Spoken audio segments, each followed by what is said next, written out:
See, Silas Crowder didn't even look up from his ledger when he said it. See, send the little one to the Harmon place. They'll take her for the kitchen work. See, the crippled boy Toby Henderson's farm can use him slow or not. See, the older girl, he tapped his pen against the desk. See, she's 16. Strong enough.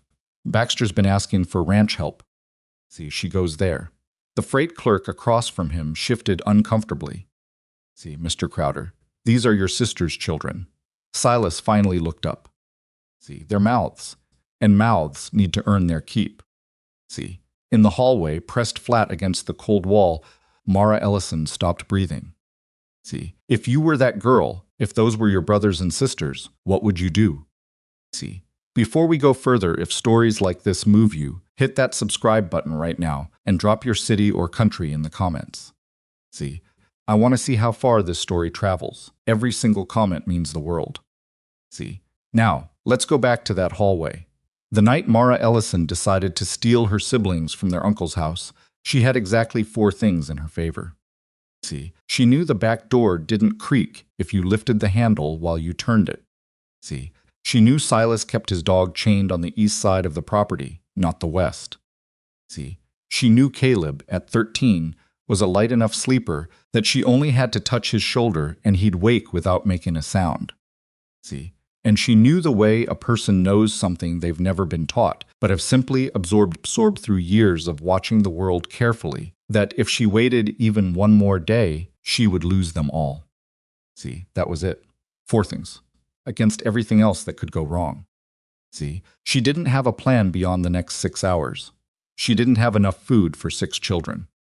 See, she had a flour sack, 2 wool blankets, the knife her father kept beside the kitchen stove, and the kind of desperate cornered resolve that doesn't feel like bravery when you're living inside it. See, it just feels like no other option existing. Mara was 16 years and 3 months old. See, she had buried her mother in February and her father in April. See, it was now the 2nd week of June, and the Texas heat already sat on the scrubland like something with weight and intention. See, she had been living under Silas Crowder's roof for 41 days. See, she had been planning to leave for 38 of them. See, what stopped her wasn't fear of getting caught. It wasn't the desert or the heat or the fact that she had no idea where she was actually going. See, what stopped her, every time she lay in the dark running the numbers in her head, was Maisie. See, 4 years old, too small to walk fast, too young to understand why she couldn't cry when she was scared. See, every plan Mara built hit the same wall, Maisie, and collapsed. See, then she heard Silas talking to his freight clerk through the half-open office door, and the wall disappeared. See, because suddenly the plan didn't matter. The risk didn't matter. See, the only thing that mattered was that by the end of the week, if she did nothing, her family would be in 5 different places, and she would be working at a man named Baxter's ranch. See, and Maisie would be alone in a kitchen somewhere learning to disappear. See, Mara had walked away from that hallway slowly, carefully. See, the way you walk when every sound you make feels like it could end everything. See, she had gone upstairs and sat on the edge of the bed she shared with June and Maisie and looked at them in the dark for a long time. See, June was 11. Maisie was asleep with her fist curled under her chin the way she'd slept since she was a baby, and June had her arm thrown over her like even in sleep she was trying to hold on. See, Mara had thought, I don't know how to do this. Then she had thought, that doesn't matter. See, she woke Caleb first. He sat up immediately, and she saw him read her face in the dark the way he'd learned to read it over the past 2 months, searching for how bad it was, calibrating his own expression to match what she needed from him. See, that was the thing about Caleb that both steadied her and broke her heart a little. See, he was 13, and he had already learned to manage his fear in order to manage hers. See, we're leaving, she whispered tonight, right now. See, he didn't ask why. He just said Toby's boots are under his bed. See, left side. She loved him so much in that moment she couldn't speak. See, getting 5 children out of a house in the middle of the night without making a sound is the kind of a thing that sounds almost impossible until you're actually doing it. See, and then it's just a series of small, terrible moments strung together in the dark. See, Toby, who was 9 and had a bad leg from a fall 2 years prior that had healed crooked, moved slowly on the stairs, and Mara had to put her hand on his back and guide him through each step. See, June carried Maisie, who woke briefly, looked around with enormous confused eyes, and then put her head back down on June's shoulder, as if she had decided that wherever June was carrying her was fine. See, the dog barked once when they crossed the yard. Mara froze. See, all 5 of them froze. The bark didn't repeat. They walked west. See, Mara had no compass and no map. What she had was the memory of her father pointing out the North Star on a clear night. See, and the knowledge that west of Silas's property, the scrubland opened into rough country mesquite and limestone and shallow creek beds where a man on horseback would have trouble tracking anyone who didn't want to be found. See, she had no idea what was past that. She was hoping for something. See, a town, a farm, some kind of landmark that would tell her where they were. See, what she got for the first 6 days was desert.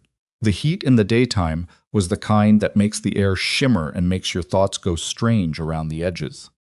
See, she kept them moving at night and resting in whatever shade she could find during the worst hours. See, she built a shelter the second day using branches and a piece of tanned hide she found caught on a scrub oak. It wasn't much, but it kept the sun off Maisie and Toby. See, she found water in a rocky creek bed, tested it the way her father had shown her, and let them drink. See, she caught 2 rabbits in snares she built from twisted scraps of wire she'd had the foresight to push into the flour sack before they left. See, she cooked them over a fire that she kept as small as she could manage, feeding it carefully, watching the smoke. See, the smoke was the mistake. Not a bad mistake, not the kind that ends things. See, but smoke rises and smoke travels, and on the morning of the 6th day, Mara looked up from the fire she'd been trying to smother with damp brush and saw a man on a horse about 300 yards out, sitting completely still, watching them. See, her first instinct was to run. Her second instinct, the one that came half a second later and saved them, was that they couldn't. See, Toby couldn't run that far. Maisie couldn't run at all. See, and the man was on a horse. So Mara did the only other thing she could think of. See, she stood up. She put herself between the man and her siblings, and she stood up straight, and she looked at him directly the way her mother had told her to always look at anything that frightened her straight on. See, like you have every right to be there, and she waited. See, the man nudged his horse forward slowly. He wasn't moving fast. See, he wasn't calling out. He just came on at a walking pace, stopping about 20 feet away, and Mara looked at him and took in what she could as fast as she could. See, he was older, maybe 40, maybe a little past it. See, he wore a weathered hat and a coat that had been mended in several places. See, he had a rifle in a scabbard and a revolver on his hip, and he was not reaching for either one. See, his horse was calm, which Mara had learned from her father meant something about the man on it. See, he looked at her. He looked at the 4 children behind her. See, he looked at the tiny fire and the makeshift shelter and the flour sack that was clearly nearly empty. See, he didn't say anything for a moment, neither did she. See, then she heard Maisie make a small, frightened sound behind her, and before she could think about whether it was the right thing or the wrong thing, before she could calculate the odds or weigh the risk, the words came out of her. See, please don't tell them we're here. That was it. That was all she had. See, she had no story ready, no lie prepared, nothing to bargain with. See, just that. The man looked at her for a long time. His expression didn't change much. It was the kind of face that had learned to hold things quietly, but something shifted in his eyes that Mara couldn't name. See, he said, "How long have you been out here?" 6 days. See, another pause. He looked at Toby's leg, at the way Toby was standing with his weight shifted to one side, the telltale stance of someone whose leg hurt worse than he was admitting. See, the little one she ate today, Mara's jaw tightened. See, we all ate. It was almost true. She had given Maisie and Toby the larger portions of the rabbit the night before and told herself the small amount she'd eaten was enough. See, it wasn't enough, but it was what she had. The man seemed to hear the difference between what she said and what was true. See, he didn't call her on it. He just reached into his saddlebag and pulled out a wrapped piece of dried meat and held it out toward her. See, Mara didn't move. "I'm not going to take them anywhere," he said. See, and his voice was level, matter of fact, like he understood that she needed facts right now, not reassurance. "See, I've got a ranch 9 miles north, Iron Creek. You can see the tree line from the top of that rise if you look northeast." He nodded in that direction. "See, I'm going to leave this here." He set the dried meat on a flat rock nearby. "See, and these." He pulled out 2 tins peaches. Mara could see the label and set them beside the meat. "See, I'll be back this way tomorrow." He gathered his reins. "See, you don't have to tell me anything," he said. "Not tonight." "See, not ever, if you don't want to. But if you're still here tomorrow, I'll bring more." See, he turned his horse and rode back the way he'd come. See, Mara stood there for a full minute without moving, watching him go, waiting for him to look back. See, he didn't look back. Behind her, she heard Caleb exhale slowly.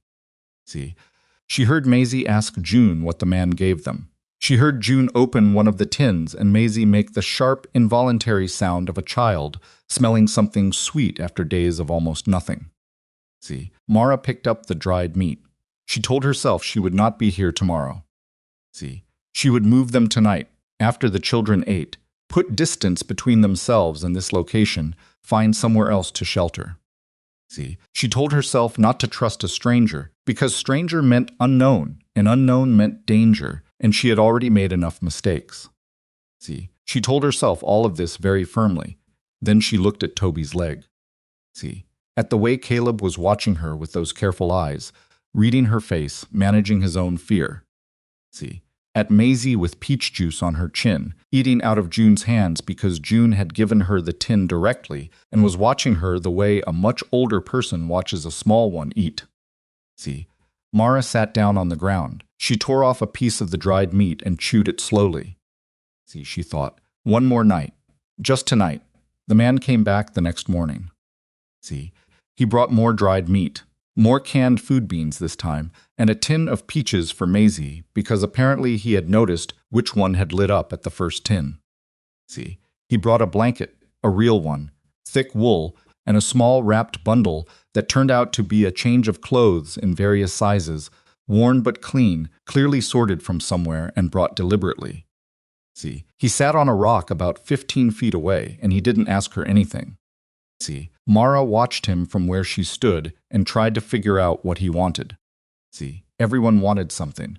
Her uncle had wanted labor. See, the women at the church in Red Hollow had wanted to split the children into households where they'd be useful and manageable and not a problem. See, even the people who'd been kind to them after her parents died had wanted something to feel like they'd done a good thing, to be thanked, to be told they'd helped. See, this man sat on his rock and watched the scrubland and didn't seem to want anything at all, and that was the most unsettling thing of all. See, Caleb ended up talking to him first. Mara didn't engineer it. She was trying to keep Maisie occupied near the shelter, and when she looked up, Caleb was crouched beside the man, and the man was drawing something in the dirt with a stick. See, and Caleb was watching with his whole face open in a way he hadn't looked in months. See, tracks, Caleb said when she came over. He was showing me how to read cattle tracks different from deer. See, the man looked up at her. Caleb's got a good eye, he said simply. See, notice things I pointed out before I finished pointing. See, Mara said nothing. She sat down near the fire and watched the man teach her brother how to read the ground, and she thought, this is how it starts. See, this is how they get you to trust them, and then you're wrong, and it's too late. See, she watched for 3 more days. He came each morning. See, he brought what they needed. He never came at night, never surprised them, never pushed. See, he taught Caleb to read tracks. He told Toby which plants in the desert were dangerous to touch and which ones weren't, crouching down beside him with patient, specific detail that made Toby's face do something complicated, the look of a boy who has been told all his life that his slow leg means he has to be more careful, being offered useful information instead of limitation. See, June was the hardest. June had built a wall since their parents died, not hostile exactly, but sealed. See, She didn't speak to strangers. She barely spoke at all. See, she held Maisie and did what needed doing and kept whatever was happening inside her locked somewhere behind her eyes. See, on the fourth day, the man made a terrible attempt at some kind of trail bread over the fire. Mara could see it going wrong in real time. See, could see the moment it scorched on the bottom, and he looked at it with such genuine resignation that June laughed. See, just for a second, a short surprised sound, like it came out before she could stop it. See, then June pressed her lips together and looked away. See, but the man caught Mara's eye across the fire, and there was something in his face, something careful and private that told her he understood exactly what that laugh had cost June, and that he was not going to make a single thing of it. See, that night Mara lay in the dark and thought for a long time. See, she thought about her mother, who had always said the thing that takes the longest to give is the thing that matters most. See, she had meant love, but Mara thought she might have also meant trust. See, she thought about her father, who had trusted people clearly and without much calculation, and she thought about how she had always thought that was a flaw in him until he was gone, and she missed it like a missing limb. See, she thought about the man she still didn't know his name, had not asked it, was not sure why, and what she'd been watching for 4 days. See, and whether what she'd been watching meant anything, or whether she was just tired and hungry enough to let herself believe it did. See, she had been strong for 41 days in that house and 6 days in the desert. See, she had been strong every minute. She was so tired. See, in the morning, when the man came back, Mara was waiting for him at the edge of the camp instead of inside it. See, he stopped his horse and waited. "What's your name?" she asked. See, Rhett Calloway. She nodded. She had decided in the dark what she was willing to give and what she wasn't. See, she had decided what she needed to know and what she could live without knowing yet. See, "My name is Mara Ellison," she said. "Those are my brothers and sisters." See, "We've got nobody. Our uncle was going to separate us." She paused. See, "I won't let that happen." Rhett Calloway looked at her for a moment.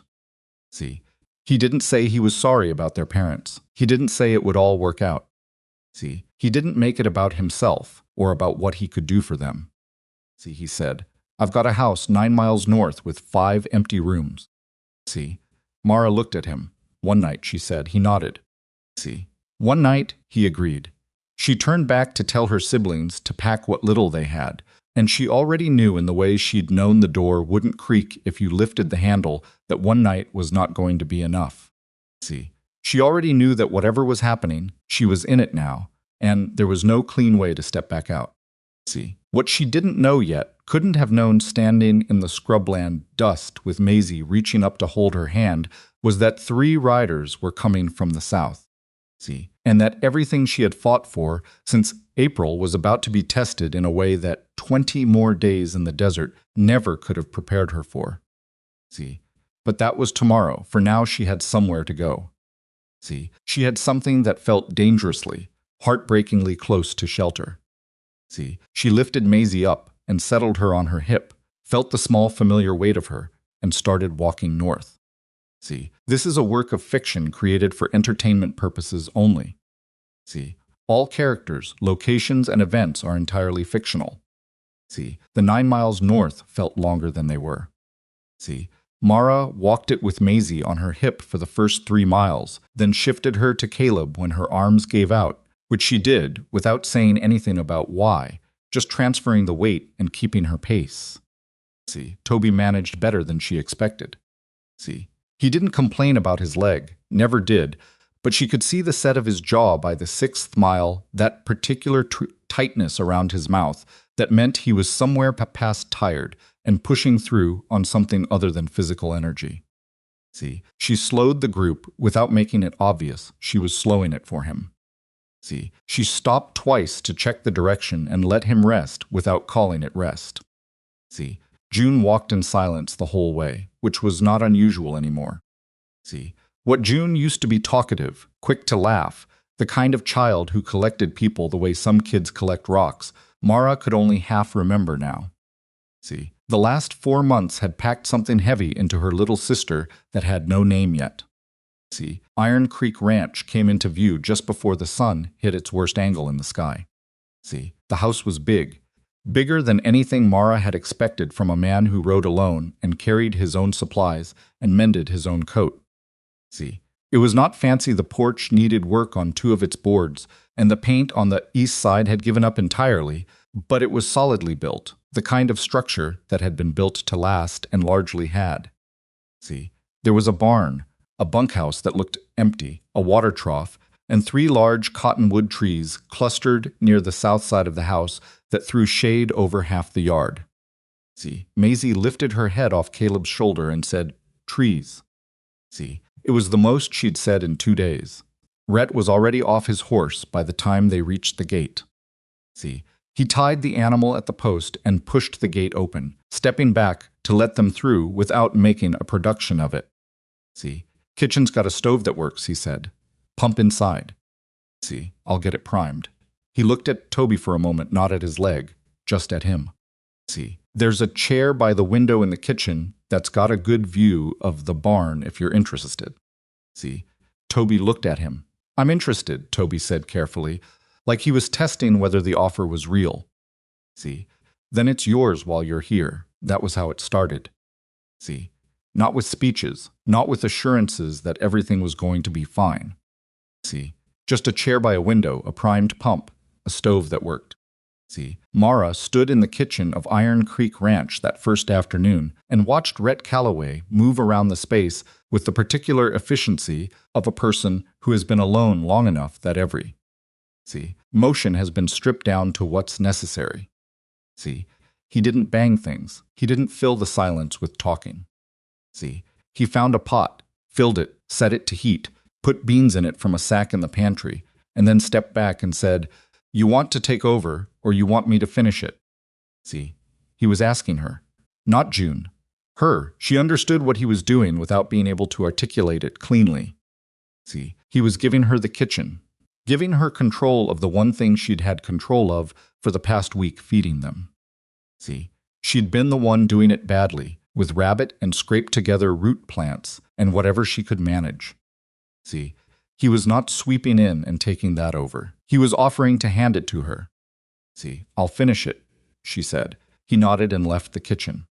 See, she stood at the stove and stirred the beans and felt something strange and slightly unwelcome happening behind her sternum. See, she didn't know what to call it. It felt like something loosening that had been held very tight for a very long time, and that was alarming because the last thing she could afford was to loosen anything. See, she kept stirring and told herself it was just the heat from the stove. See, that night all 5 children slept in beds. Mara lay in hers, a real mattress, a real pillow, and stared at the ceiling and did not sleep for a long time.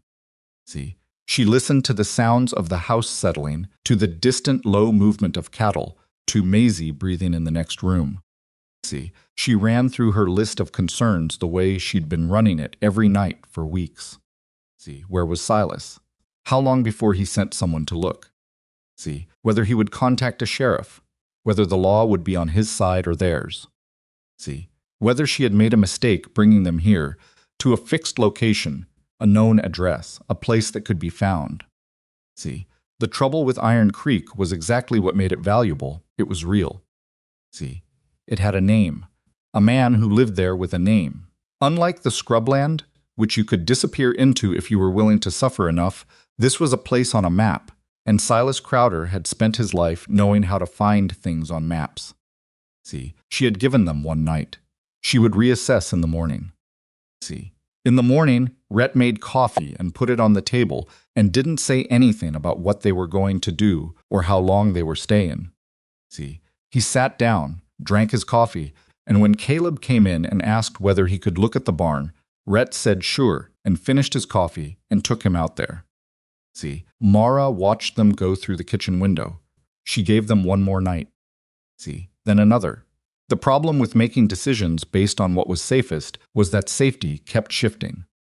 See, she had told herself the desert was safer because they couldn't be tracked there, but Toby's leg was getting worse in the desert, and Maisie had stopped eating properly. See, and June was disappearing into herself in a way that frightened Mara more than any rider on the horizon. See, one more week in that scrubland, and she wasn't sure what shape they'd have been in. See, here Toby's leg was resting. Maisie was eating again. See, June was still sealed up, but she was watching things, watching Caleb with the horses, watching Rhett with the quiet attention she used to give the world before grief closed everything down. See, one night became 3 became a week became 9 days. See, on the 4th day, Rhett told her about his son. He didn't sit her down to do it. See, they were both at the pump outside, her washing, and him replacing a washer on the pump fitting, and he said it the way he said most things flat, not dressed up, just the facts of it laid out. See, his name was Daniel. He was 4 when he got sick. See, fever that didn't break. He worked the fitting with a wrench. See, that was 8 years ago. Mara kept washing without looking up. See, and your wife? Left 2 years after. Can't blame her. He tested the pump fitting. See, she needed somewhere that didn't remind her of him every time she turned around. See, this whole ranch reminded her of him. I couldn't leave it. See, why not? He was quiet for a moment. Because leaving felt like losing the last place he'd ever been. See, Mara dried her hands on her skirt. She thought about the house she'd grown up in, before the funerals, before Silas. See, she thought about the way she'd had to walk through every room of it after her father died and close the doors one by one while Silas's people inventoried the contents. See, she hadn't cried then. She couldn't. There had been too much to do. See, she still hadn't cried, not once. Not where anyone could see her. See, I'm sorry about your son, she said. I'm sorry about your parents, he said. See, they didn't say anything else about it. They didn't need to. See, that was the day Mara started trusting him. Not all the way she wasn't capable of that yet, and she knew it about herself, but enough. See, enough to stop cataloging his movements and start watching him differently. See, not as a threat to assess, as a person to understand. See, what she understood gradually was this. Rhett Calloway was a man who had survived his worst thing and had not come out the other side whole. See, he functioned. He ran his ranch, maintained his land, kept his cattle, did all the things a person was supposed to do. See, but the house was too quiet and too large, and the rooms that weren't being used had a particular quality of emptiness that was different from rooms simply sitting vacant. See, they were rooms that had once been intended for something and were now not being used for anything, and the difference between those two states was visible in the way the doors stood always slightly open, never quite closed.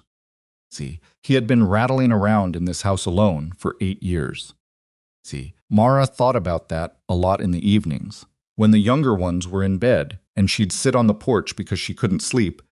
See, and Rhett would sometimes come out and sit in the other chair, and they'd be quiet together in a way that didn't require filling. See, on the 7th evening, she asked him directly, "Why are you doing this?" See, he didn't pretend not to understand what she was asking. See, he looked out at the dark for a while before he answered. See, I saw the smoke, he said, and I rode toward it instead of away from it. See, I don't know if I can explain it better than that. See, that's not an explanation. No, he agreed, it's not. See, she waited. I saw you stand up, he said finally. See, when I came toward you, you put yourself between me and them. See, you had no idea who I was or what I'd do. He paused. See, you didn't run. You just stood there. I couldn't run. See, Toby's leg, I know why you didn't run, he said. See, I'm telling you what I saw. Mara was quiet. What did you see, she asked, even though part of her wasn't sure she wanted to know. See, Rhett thought about it. Someone who was holding something together that should have broken weeks ago, he said. See, and I thought if somebody doesn't help her, it's going to break. He shifted in his chair. See, that's all. Mara looked at the dark yard and thought, that's not all. See, but she didn't push it. She'd gotten more than she expected already. See, what she had not told Rhett, what she was still carrying alone, was the exact number. See, $48. See, that was what she'd managed to pull together before they ran. Some coins from the kitchen jar her mother kept. Some folded bills she'd found in her father's coat pocket when she was going through his things before Silas could get to them. See, $48 was not nothing, but it was also not enough to get 5 children anywhere meaningful, not enough to rent a room, not enough to do much of anything except buy time. See, she had been thinking about the money every day, about what it could do, what it couldn't do, how long it would last. See, she had not spent any of it at Iron Creek because she hadn't needed to, and not needing to felt both like a relief and like a warning. See, you start depending on something, and then what happens when it's gone? See, on the 9th day, she saw the riders. See, she was hanging out washing one of the basic domestic tasks she'd taken over without being asked, because it needed doing, and doing things helped her think when she caught movement at the southern end of the property. See, 3 horses, moving at a purposeful pace, not the casual drift of someone passing through. See, her hands went still on the wet cloth. She knew, before she could see the faces, before she could see the cut of the coats or the way they sat their horses. See, she knew the way an animal knows something coming before it arrives, something in the particular quality of the movement, the direction, the intention that radiated off 3 men riding like they were going somewhere specific. See, Silas had found them. She dropped the washing and crossed the yard in long, fast strides and hit the back door of the house hard enough to bang it against the wall. See, Rhett was at the kitchen table with a piece of tack he'd been repairing. See, he looked up and his face changed immediately, not with panic, but with attention, the sharp and complete attention of someone accustomed to reading bad news in people's expressions.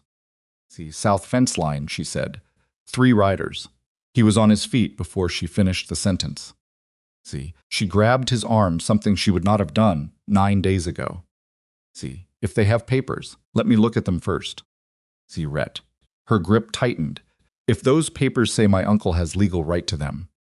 See, then we'll deal with that, he said.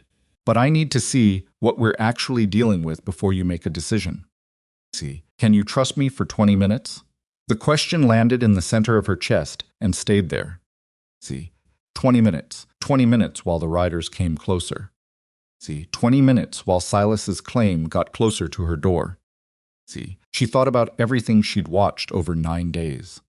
See, she thought about the chair by the window and the kitchen handed back to her and the washer on the pump fitting, and a man who said, "I saw you stand up like that," meant something specific to him.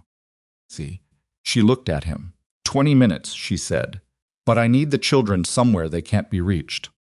See, cellar. Behind the pantry, there's a door. It locks from inside. He was already moving toward the front of the house to get to the porch before the riders reached the gate. See, take them. Stay there until I come. What if it's not you that comes? See, he stopped and looked back at her. If it's not me, you wait until dark, and then you take them out the cellar's second door. It opens into the side yard near the cottonwoods. See, head northeast. He held her gaze. But it'll be me. See, Mara turned and ran for the stairs. Getting 4 children into a root cellar under a ranch house is, it turns out, roughly as chaotic as getting them out of a house in the middle of the night.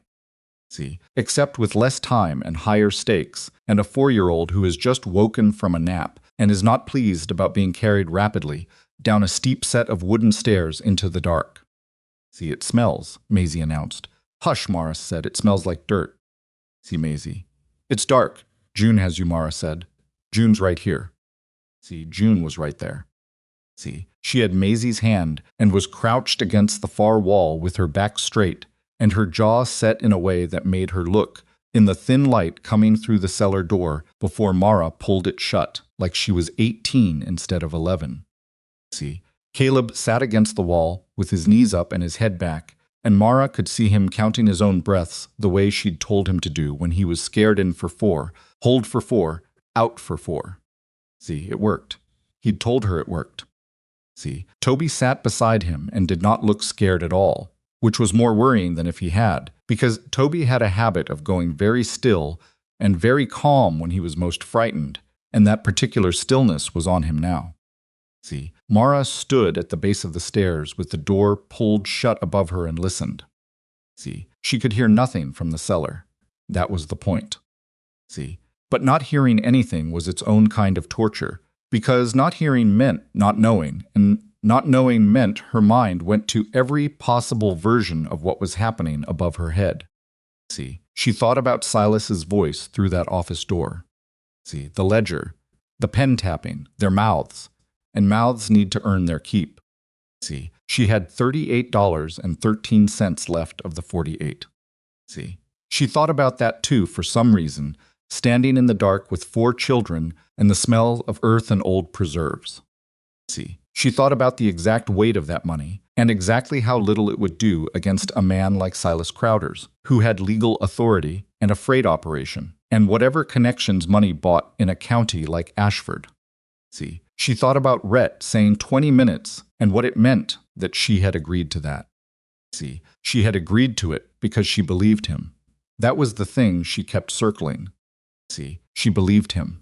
She didn't fully understand why, and the not understanding made her distrust herself, because she knew that people in desperate situations believed things they shouldn't believe, because they needed something to believe in. See, she knew that. She'd watched it happen to other people. See, but there it was. She believed him. Upstairs, something moved. See, footsteps on the porch. More than one set. Mara pressed her hand flat against the cellar door and held her breath. See, muffled voices.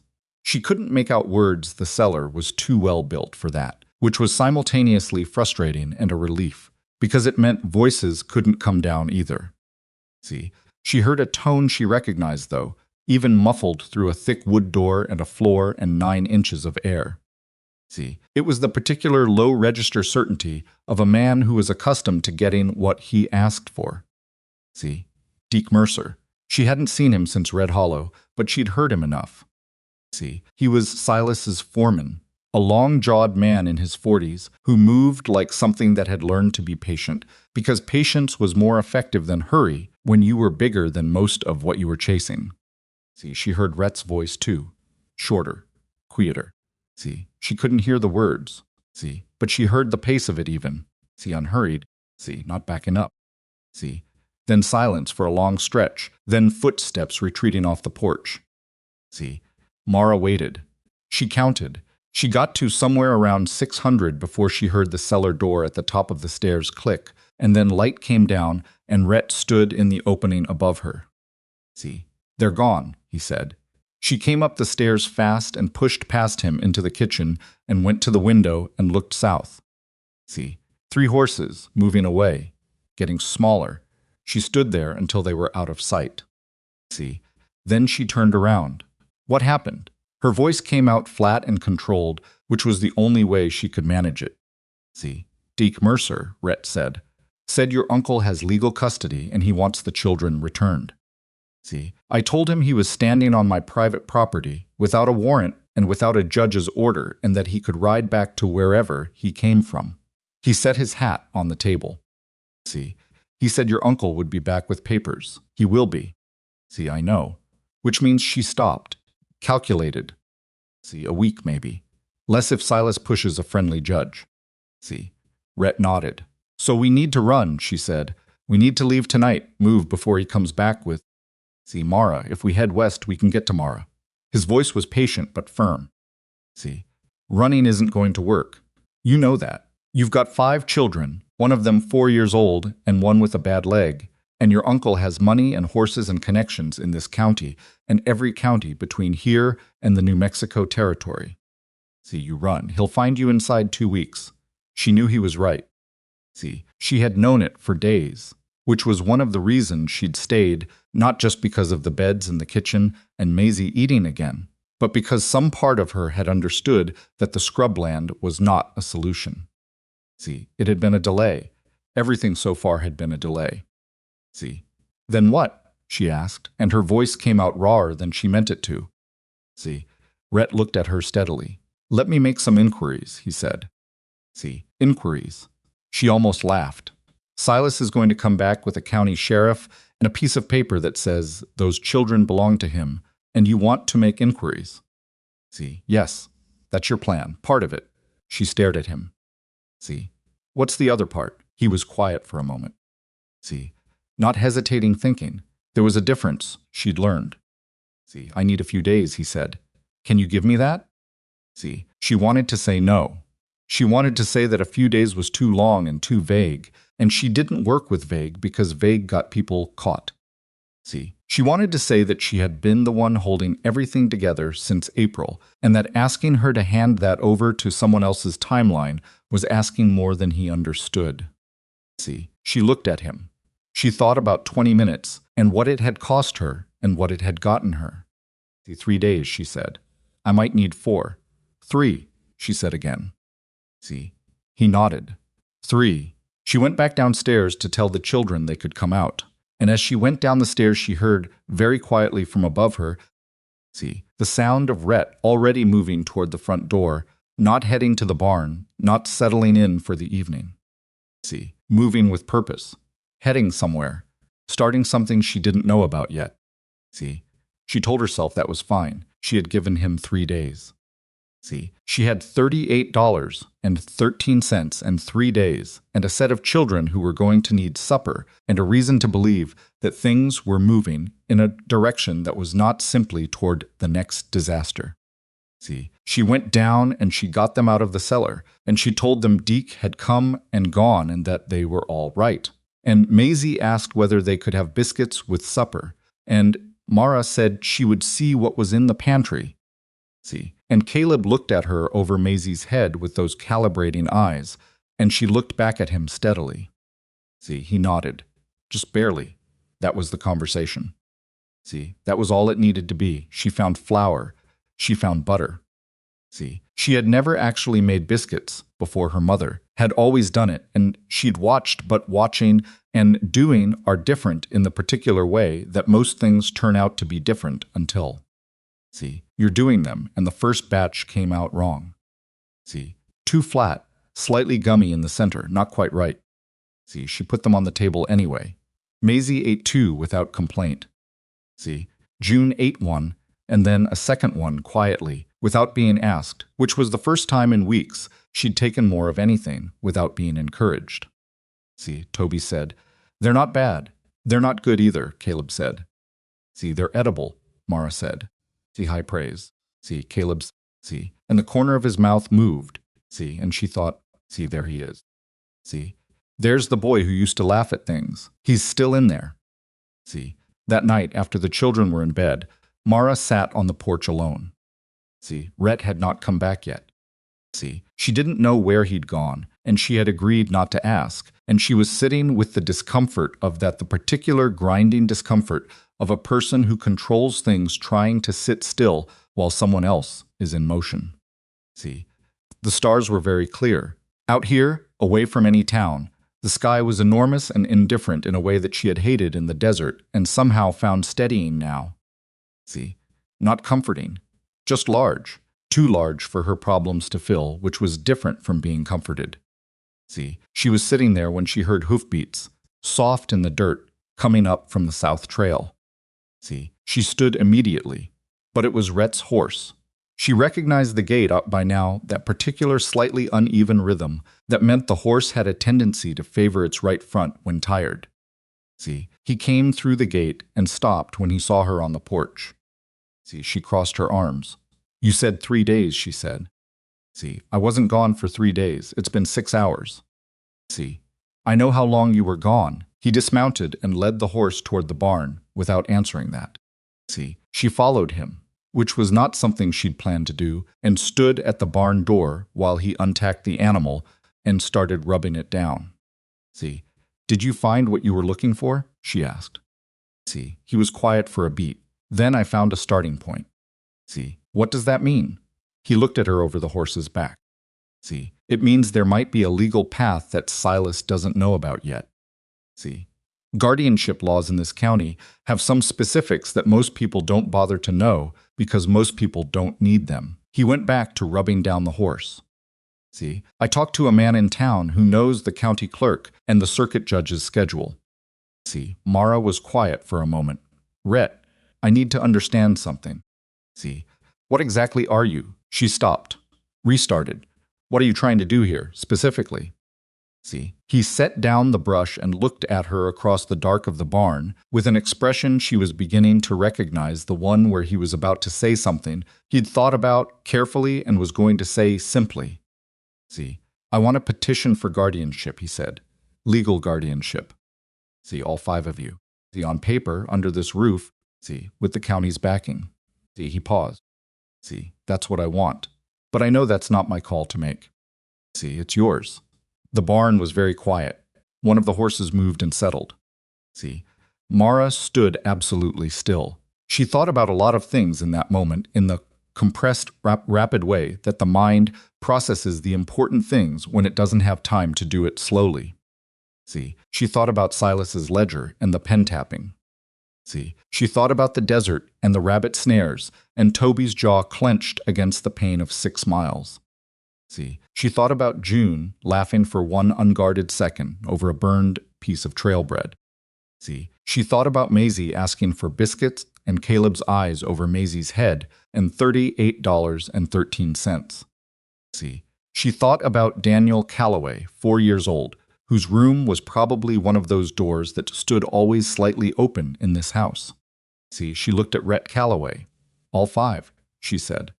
See, you understand what that means. Maisie's 4. Toby's leg isn't going to get better than it is.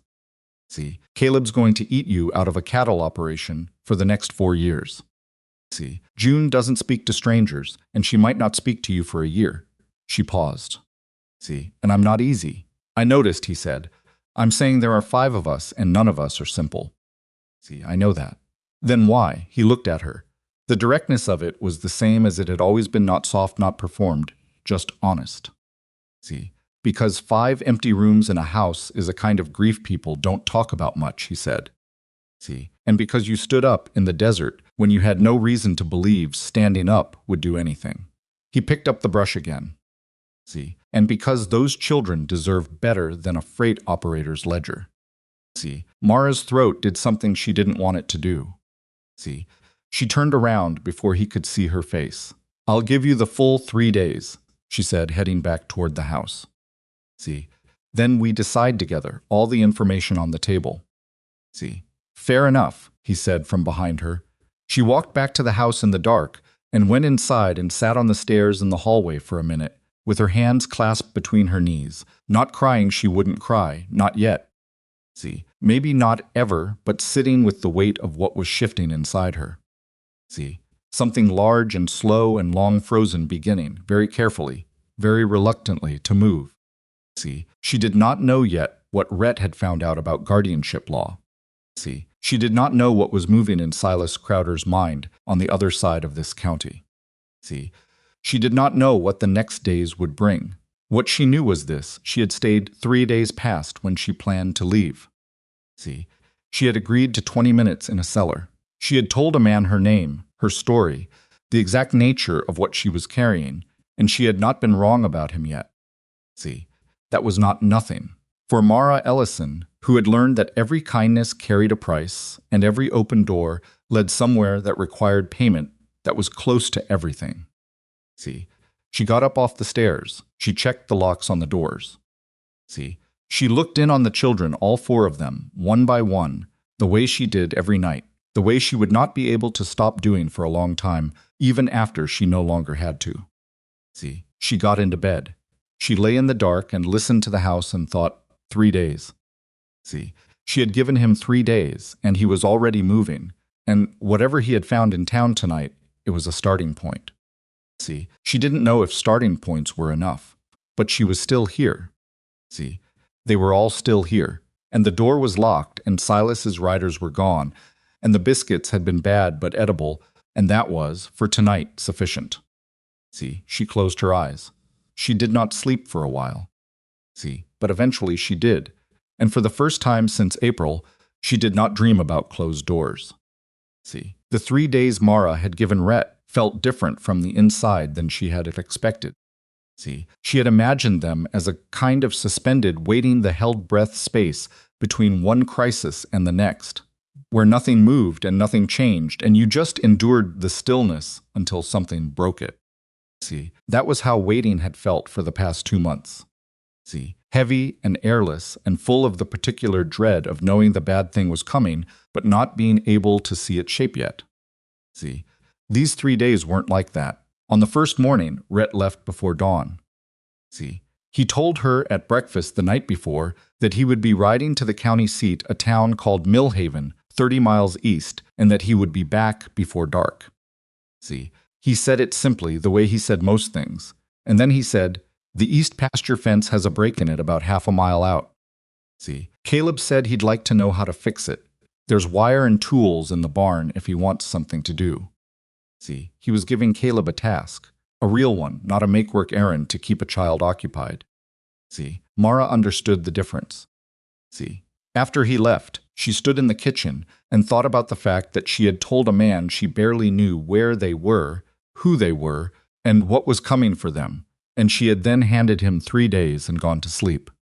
See, she thought about that for a while, about what it said about her, about whether it was foolishness or something else, about the distance between trusting someone because you needed to and trusting them because they had earned it. See, she was not sure yet which one it was. She suspected it was some mixture of both, and that the mixture was not something she could cleanly sort out, and that the inability to sort it out was something she was going to have to live with. See, she made breakfast. Caleb did fix the fence. See, he asked her, first came in from the barn with the wire and a pair of pliers and said, "Is it all right if I go look at it?" Not asking permission exactly, more checking that she didn't need him for something else first. See, she told him to go. He went, and she watched from the kitchen window as he disappeared toward the east pasture with the easy stride of a boy who had been given something useful to do and was already figuring out how to do it. See, Toby spent most of the morning in the chair by the kitchen window exactly as advertised, watching the barn with focused attention. See, he had a notebook she didn't know where he'd found it, suspected Rhett had left it somewhere deliberately, and he was writing in it. See, when she asked what he was writing, he said, "What the horses do." See, which ones go where and when. He looked up at her. See, "I'm making a map of their habits." She looked at him for a moment. See, "Why?" he shrugged. "Because if I know their habits, I can predict them." See, "And if I can predict them, I'm useful." She turned back to the stove so he wouldn't see her face. See, June was harder. June moved through the house like a shadow present, helpful when asked, never complaining, never requiring anything, and Mara watched her with the specific worry she reserved for the things she could not fix. See, she knew what June needed in the abstract, time, safety, the slow permission to stop bracing for the next thing. See, what she didn't know was how to give it to her. You couldn't hand a person permission to stop grieving on a timeline. See, it happened or it didn't, and forcing it was worse than leaving it alone. See, so she left it alone and watched it and worried about it and kept making food, which was the only thing she knew how to do consistently, and which at least ensured that whatever else was happening, June was eating. See, Rhett came back before dark on the first day, as promised. See, he unsaddled his horse and came into the kitchen and sat down and ate the supper she'd made without speaking much, which she had learned meant he was thinking, and not that something had gone wrong. See, after the children were in bed, she came back to the kitchen, and he was still at the table with a cup of coffee gone cold and some papers in front of him. See, "Tell me," she said. He looked up. "There's a circuit court judge named Harlan Foss who comes through Millhaven every 6 weeks. See, he's due in 18 days. He spread one of the papers on the table. See, emergency guardianship petition can be filed ahead of his arrival. See, the county clerk woman named Mrs. Deaver told me the petition can be filed if the petitioner can demonstrate imminent risk to the minors and has reasonable claim to stable provision. See, what counts as imminent risk? Separation of siblings against their welfare. See, placement into labor arrangements without consent." He paused. See, conduct of the current custodian that demonstrates financial rather than familial motivation. See, Mara sat down. Silas's arrangement with the Harmon place and the Henderson farm. See, if it can be demonstrated, I heard him say it. See, you'd need to testify to that, and one witness is thin. See, she thought. Caleb heard part of it. He was in the hall when I came out. See, Rhett nodded slowly.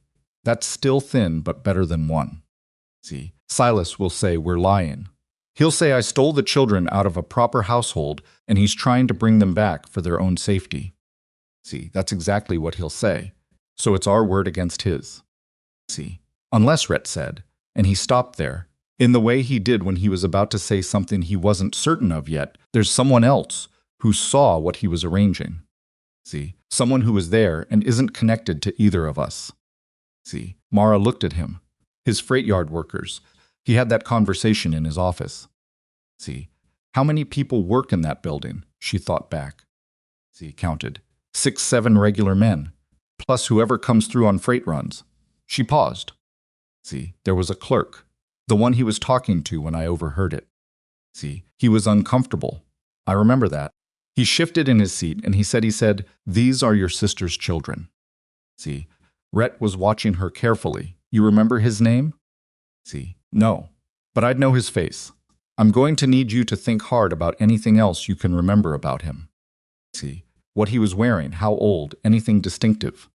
See, she pressed her hands flat on the table and went back into the memory, standing in that hallway, the cold wall against her back, Silas's voice through the half-open door. See, she had been so focused on Silas and what he was saying that she had not fully cataloged the clerk. See, but now she tried. Young, she said. Maybe 22, 23. See, lighter hair. He had ink on his right hand on the side of his palm, the way you get it if you write a lot. She paused. See, he had a hat on the corner of the desk, brown with a torn brim on the left side. See, Rhett looked at her steadily. That's enough to find him if he's still at that freight yard. See, you'd go to Red Hollow or send word. I know a man who owes me a favor. See, Mara was quiet for a moment. She thought about the distance between what they had 2 children's testimonies and a partial memory of a clerk's face and what they needed to hold off a man like Silas Crowder.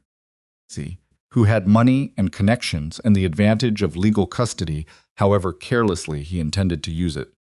See, it might not be enough, she said. No, he agreed. See, it might not. And Silas could come back before the 18 days. See, he could. She looked at the papers on the table. See, then what you're describing is a gamble. Yes, Rhett said. See, it is. She had not expected him to say that. She had expected reassurance, some version of it will work out, or we have more than you think.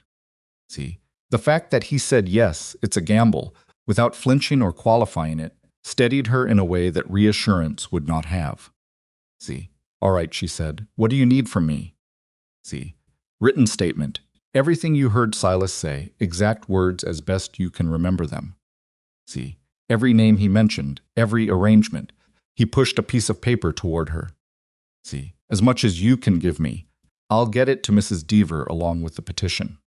See, Mara picked up the paper. She looked at it for a moment, at the blank space of it, and thought about everything she was being asked to put into words and hand to a woman she'd never met in a county courthouse 30 miles away.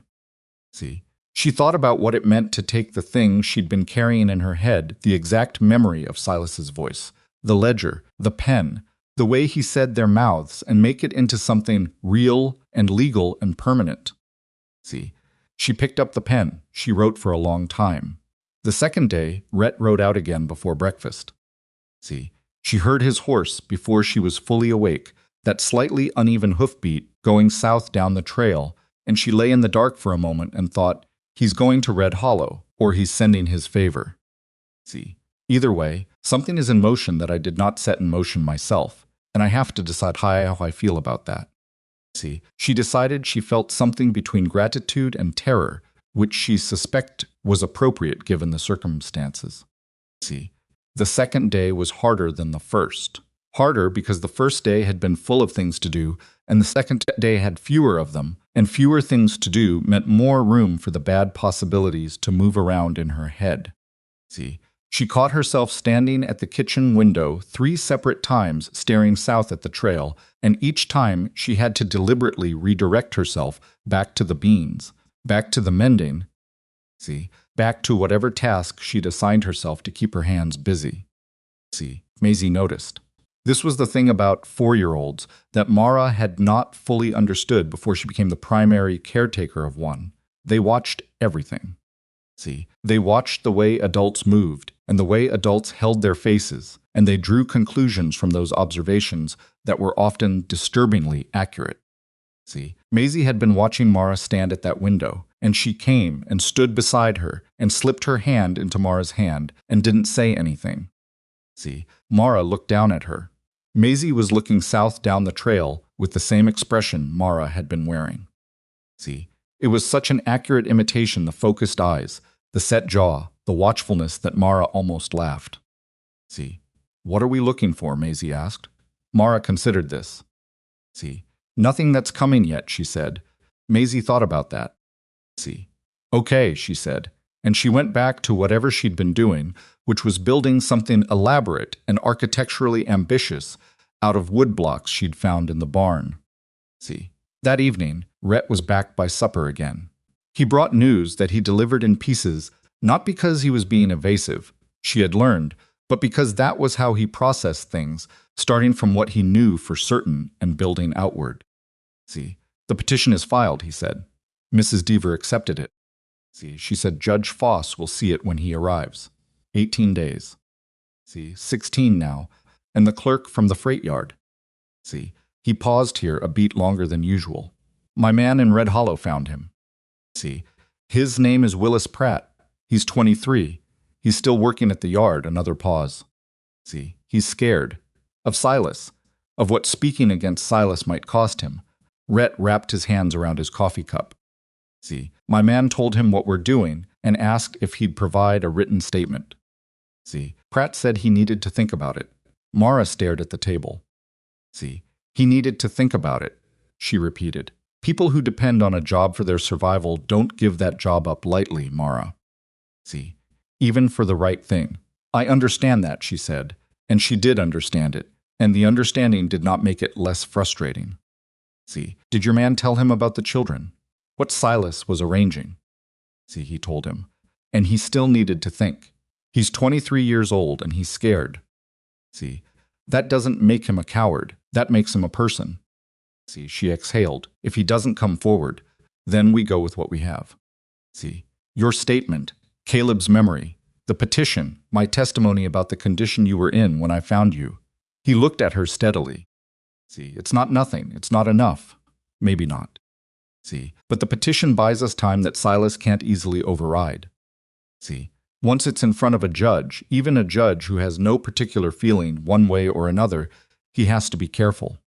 See, coming in with hired men to take children off private property, while there's an active guardianship petition in circuit court, is the kind of thing that attracts exactly the kind of attention Silas won't want. See, Mara thought about this. She thought about Silas's voice, precise, controlled, the voice of a man who was accustomed to staying on the right side of lines because he understood where the lines were. See, chaos and violence were not his tools. Legal pressure was his tool. See, which meant the petition was, in its way, the same weapon turned back on him. See, he'll try to have the petition dismissed, she said. See, he'll try. Whether he succeeds depends on Judge Foss. See, what kind of man is Judge Foss? Rhett considered the question in the way she appreciated, not immediately reassuring, actually thinking about it. See, by what I've heard, fair. Not easily impressed by money, which matters here. See, older. Has grandchildren. That might matter too. Mara looked at him. See, that's not much to build on. No, he agreed. It's not. See, she slept badly that night. Not the surface restlessness of the first nights at Iron Creek, when every unfamiliar sound brought her upright with her hand reaching for the knife she kept under the mattress. See, this was deeper, less physical, the grinding insomnia of a person running calculations in the dark and finding the numbers keep coming out uncertain. See, she lay and watched the shadows on the ceiling and thought about Willis Pratt, 23 years old, with ink on his palm and a hat with a torn brim, sitting somewhere in Red Hollow turning the question over in his head. See, she thought, I don't even know this man, and the weight of what I'm carrying has partly landed on him without his permission. See, I overheard a conversation and ran, And the ripple of that running has reached a young man in a freight yard who never asked to be part of any of it. See, she thought, that's what Silas did. He made a decision in an office about 5 children who had no say in it. See, and the ripple of that decision was 6 days in the desert, and a root cellar, and a petition in Millhaven and Willis Pratt trying to decide whether the right thing is survivable. See, she was still awake when the 3rd day began. Rhett came to the kitchen early and found her already at the stove. See, he stopped in the doorway and looked at her face and understood what the night had been without asking. See, he poured himself coffee and sat down and didn't say anything about it, which was exactly right. See, after a while she said, if Pratt doesn't come forward and the petition isn't enough, and Silas comes back with papers from a judge, what is the actual last option? See, Rhett wrapped both hands around his cup, running. See, like you said before, which you said wouldn't work. See, I said it wouldn't work as a permanent solution. It might work as a delay if we had somewhere specific to go. See, another state, somewhere Celeste doesn't have connections. He paused. See, it would mean leaving the petition behind, starting over somewhere else. See, without legal standing, without any protection. See, yes, and the children would spend their childhood not knowing if he was still looking. See, possibly. Mara sat down across from him. I don't want that for them. See, I don't want Maisie growing up looking over her shoulder. See, I don't want Toby spending every year in a new place before he can build anything. She pressed her hands flat on the table the way she did when she was steadying herself against the hard thing. See, I want them to have a place, a real one. That's what I've been trying to get to since April. See, not safety, a place. Rhett looked at her. The expression on his face was one she'd seen before and couldn't quite categorize something careful in it, something that was staying back from the edges of itself. See, then we fight for this one, he said, even if we lose. See, we fight for this one, and we see what it costs us, and we know we tried everything before we try the thing that takes everything away. She nodded slowly, he said, quietly, this is a place worth fighting for, Mara. See, she looked at him. She thought he meant the ranch Iron Creek, the cottonwoods, the barn, the chair by the kitchen window. See, then she thought he might mean something larger than that. See, she didn't ask. She let it sit. The 3rd day moved slowly and then all at once. See, in the morning, Caleb came in from outside with a look on his face that Mara recognized immediately, the focused, locked-down expression that meant he had seen something and was deciding whether to tell her. See, South Trail, he said. She was at the door before he finished the word. See, 2 riders. Coming from the south but moving slowly, not with the purposeful pace of Deke Mercer and his men. See, slower, almost hesitant. See, she stood on the porch and watched them come and felt the familiar tightening in her chest, that specific coil of adrenaline and dread that had been her constant companion since April, and she made herself breathe steadily and wait. See, the riders stopped at the gate. One was a man she didn't know. See, middle-aged, wearing a freight company insignia on his jacket. See, the other was younger, brown hat, torn brim on the left side. See, Willis Pratt. Mara stood very still on the porch and looked at him, and he looked back at her, and she could see on his face all of it, the fear, the reluctance, the weight of a decision that had cost him something, and underneath all of it, see, something that looked like resolution, the particular resolution of a person who has made a hard choice and is committed to carrying it through. See, she went down the porch steps. She walked to the gate.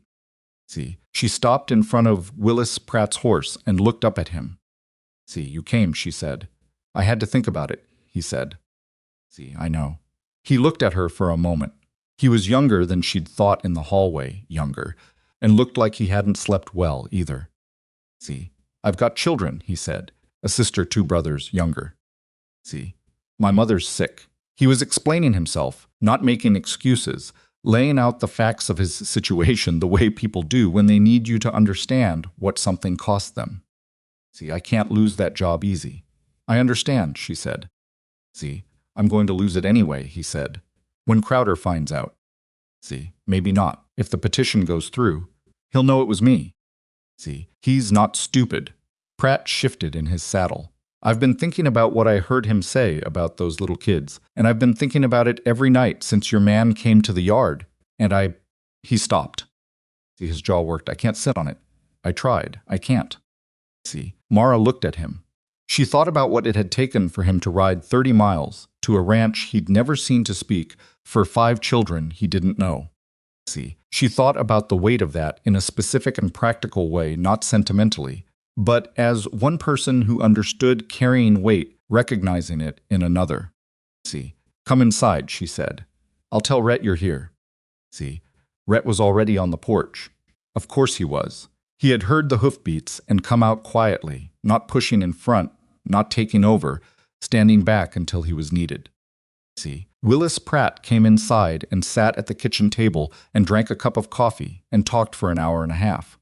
See, he talked about what he had seen in the Red Hollow freight yard over the past 6 months. See, he talked about Silas's arrangement with the Harmon place and what it involved, not just Maisie in the kitchen, see, but Maisie available for the Harmon household from before breakfast to after supper 6 days a week in exchange for Silas's freight company getting preferred loading rates.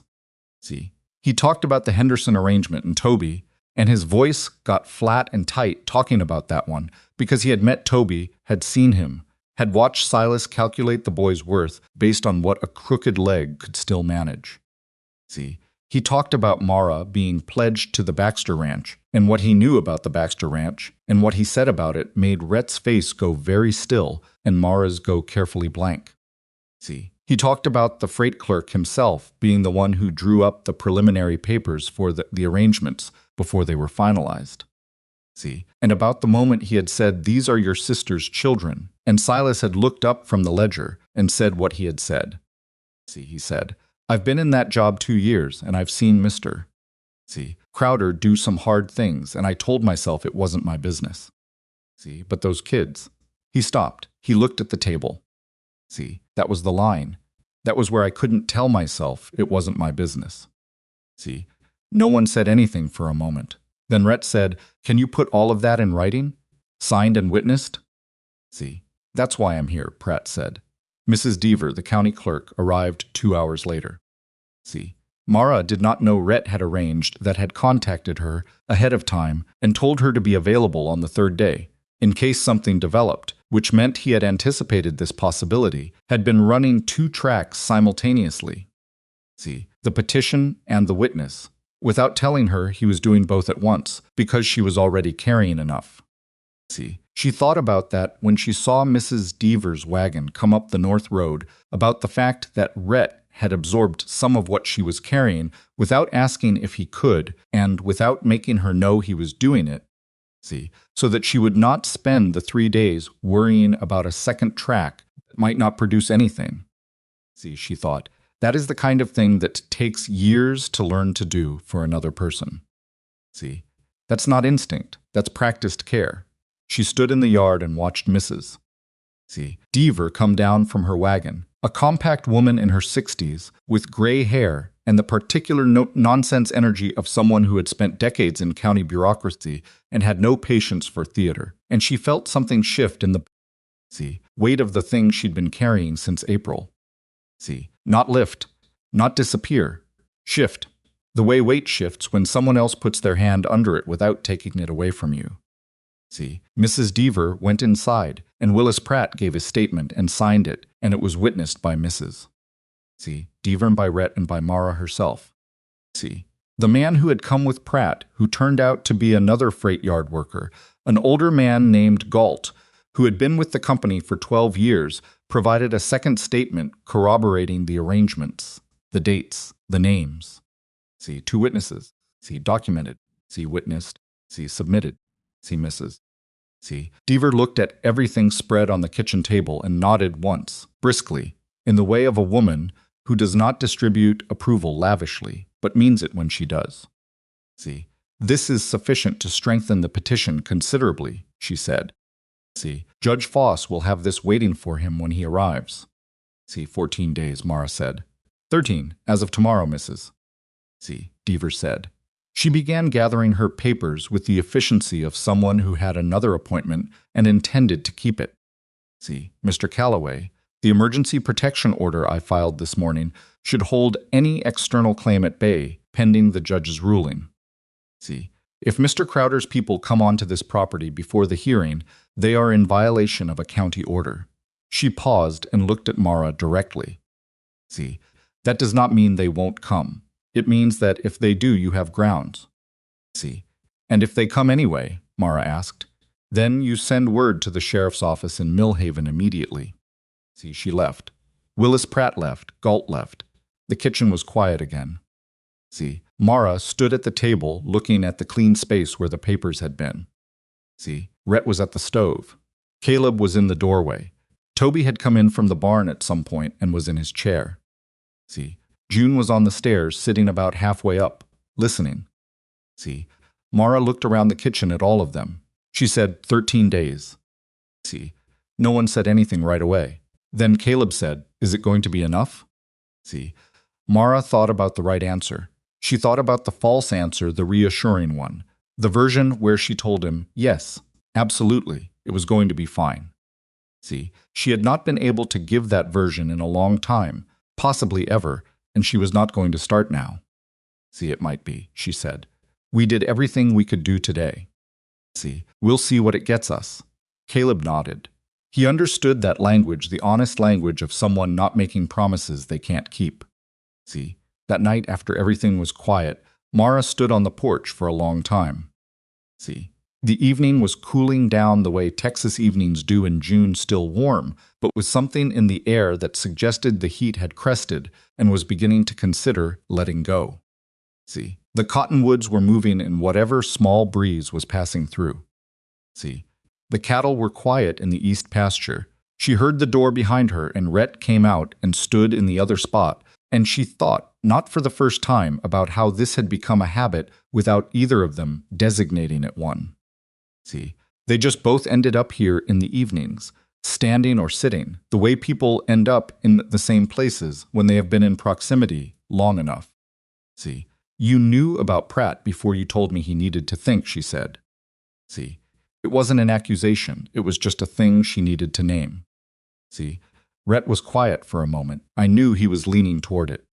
See, I didn't know he'd actually come. But you arranged for Mrs. See, Deaver to be available. Yes, she turned to look at him. See, why didn't you tell me? He met her gaze steadily. See, because if Pratt didn't come, you would have spent 3 days carrying the weight of it on top of everything else. See, and if he did come, you'd know when you needed to know. See, that wasn't your decision to make. No, he said. See, it wasn't. I'm sorry. She looked at him. See, he'd said it plainly, without qualification, and she knew he meant it, and also that he would probably do the same thing again under the same circumstances, because the reason he'd done it was not about controlling her. See, it was about the specific way he managed other people's weight when he could see they were already at capacity, and she could be angry about that, or she could recognize it for what it was. See, she turned back to the yard. Don't do it again, she said. See, all right, he said. They stood there in silence for a while. See, then she said, thank you, for today, for all of it. See, he didn't say you're welcome, which she appreciated. See, he just stood there, which was its own kind of answer. See, above the yard, the sky had gone to that deep blue that precedes full dark, the stars just beginning to come through at the edges. See, the cottonwoods moved. Somewhere in the barn, a horse shifted and settled. See, 13 days.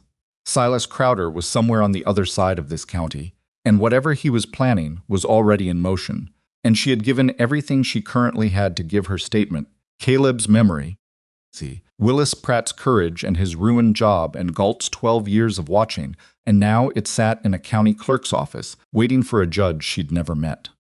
See, she had nothing left to do tonight. That was, she realized slowly, the strangest and most disorienting thing that had happened to her in months.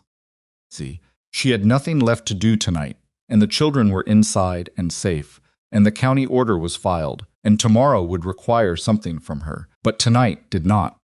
See, and she was standing on a porch in the dark with the cottonwoods moving, and a man she had come to trust standing 6 feet away, and she did not know what to do with any of that. See, she stayed on the porch until the stars were fully out. See, then she went inside. She checked the locks. She checked the children. See, she got into bed.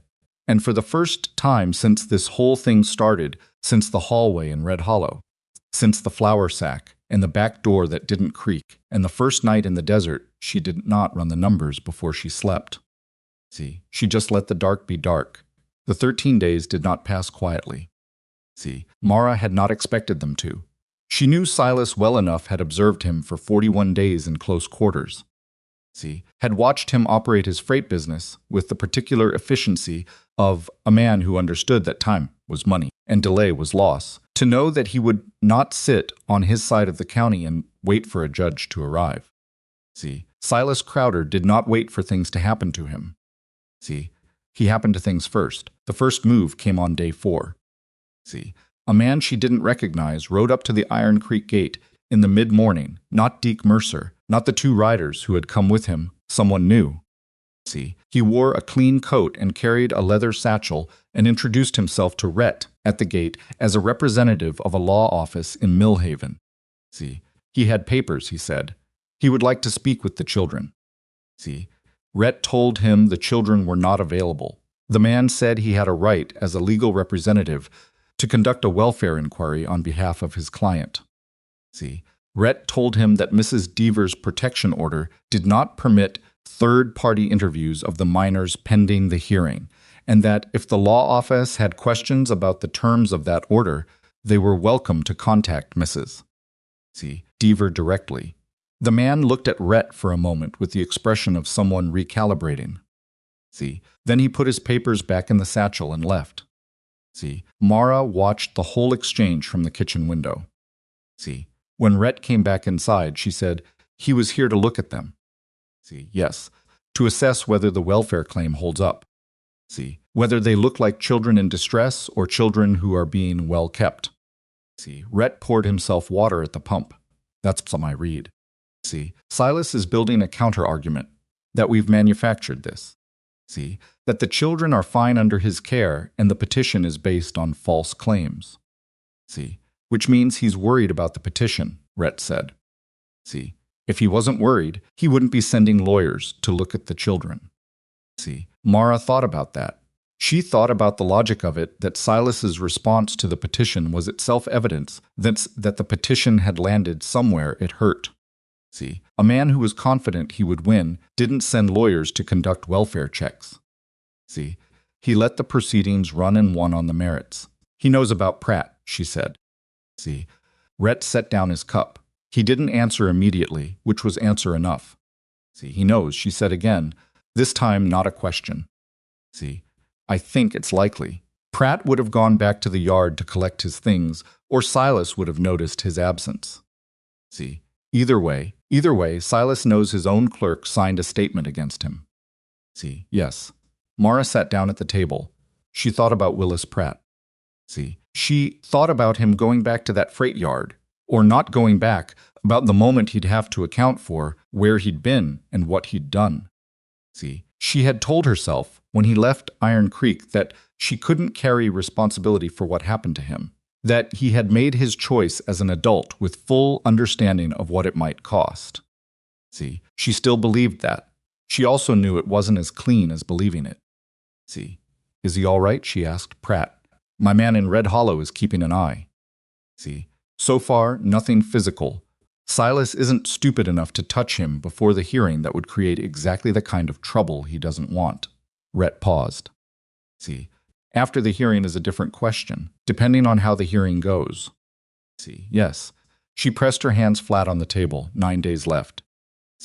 9 days in which Silas was moving pieces around a board she could not fully see, and she was sitting in a kitchen in the north of the county, waiting for a judge she'd never met. She had never been good at waiting. She had gotten better at it out of necessity. The desert had been its own brutal education in endurance, but better at something and good at something were not the same. And the particular texture of this waiting, which was legal and procedural and entirely outside her ability to act on, scraped at her in ways the desert hadn't. In the desert, she had been doing things. Here, The thing that needed doing had been done, and now she was sitting with it. See. On day 6, the second move came. She heard it from Caleb first, which meant he had been listening somewhere he shouldn't have been, which she would address when the immediate problem was dealt with. See, Caleb came to her in the barn, where she was helping Rhett repair a section of stall wall, the kind of task she'd started taking on. Not because she was needed, but because working with her hands was the only thing keeping her from wearing a path in. See, the kitchen floor, and said quietly, "Someone talked to the Millhaven sheriff." See, she straightened up. "What?" "I heard Rhett talking to a rider who came up from the south while you were in here." See, the rider said Silas went to the sheriff and told him you stole the children. See, that you took them out of his house without permission, and they're being held against their will. See, Mara set down the piece of board in her hand. She turned and looked at Rhett, who had heard Caleb and was already watching her. See, against their will, she said. "It's what he'd have to say," Rhett said. See, to get the sheriff involved before the hearing. "Is the sheriff going to come here?" See, he might. Sheriff Aldridge in Millhaven is a careful man. See, he won't act on Silas's word alone, especially with an active protection order on record. See, but he might come to assess the situation himself. Rhett looked at her steadily. See, if he does, I want you to let me handle the gate. See, you take the children inside and you let me talk to him first. See, I can speak for myself. I know that. See, but a 16-year-old girl telling a county sheriff that 5 children are with her voluntarily is a harder thing to navigate than a 42-year-old man with a ranch deed and a legal petition telling him the same thing. See, that's not fair, but it's how it is. She hated that he was right. See, she stood there for a moment, being angry about it, which was her right, and then she let it go, which was the practical thing. See, fine, she said, but I want to be able to hear. See, I'll keep the gate conversation. You can be on the porch. See, the sheriff did not come that day, or the next. On day 8, 5 days before the hearing, Rhett told her that word from Millhaven suggested Sheriff Aldridge had reviewed the protection order and declined to intervene pending the court date. See, she received this information with the careful, measured relief of someone who has learned not to let themselves feel too much of the good news, because the bad news is usually close behind it. See, the bad news came on day 9. She was in the yard with Maisie in the mid-afternoon when she heard it, not riders, not a wagon, but something that stopped her colder than either of those things would have. See, as a voice. Silas Crowder's voice, carrying from the direction of the south gate, sharp and carrying in the still afternoon air. See, she had not heard it in over 3 weeks, and it hit her system like cold water, immediate and visceral, because that voice was the hallway and the ledger and the pen tapping and their mouths. See, she picked up Maisie and walked to the corner of the house and looked. See, Silas was at the gate, not Deke Mercer, not a lawyer. See, Silas himself on a gray horse, alone, talking to Rhett through the closed gate. See, he wore his good coat. His expression was the one she recognized from 41 days of observation, controlled, slightly bored, the expression of a man performing patience because it was more effective than showing what he actually felt. See, she could not hear what he was saying at this distance.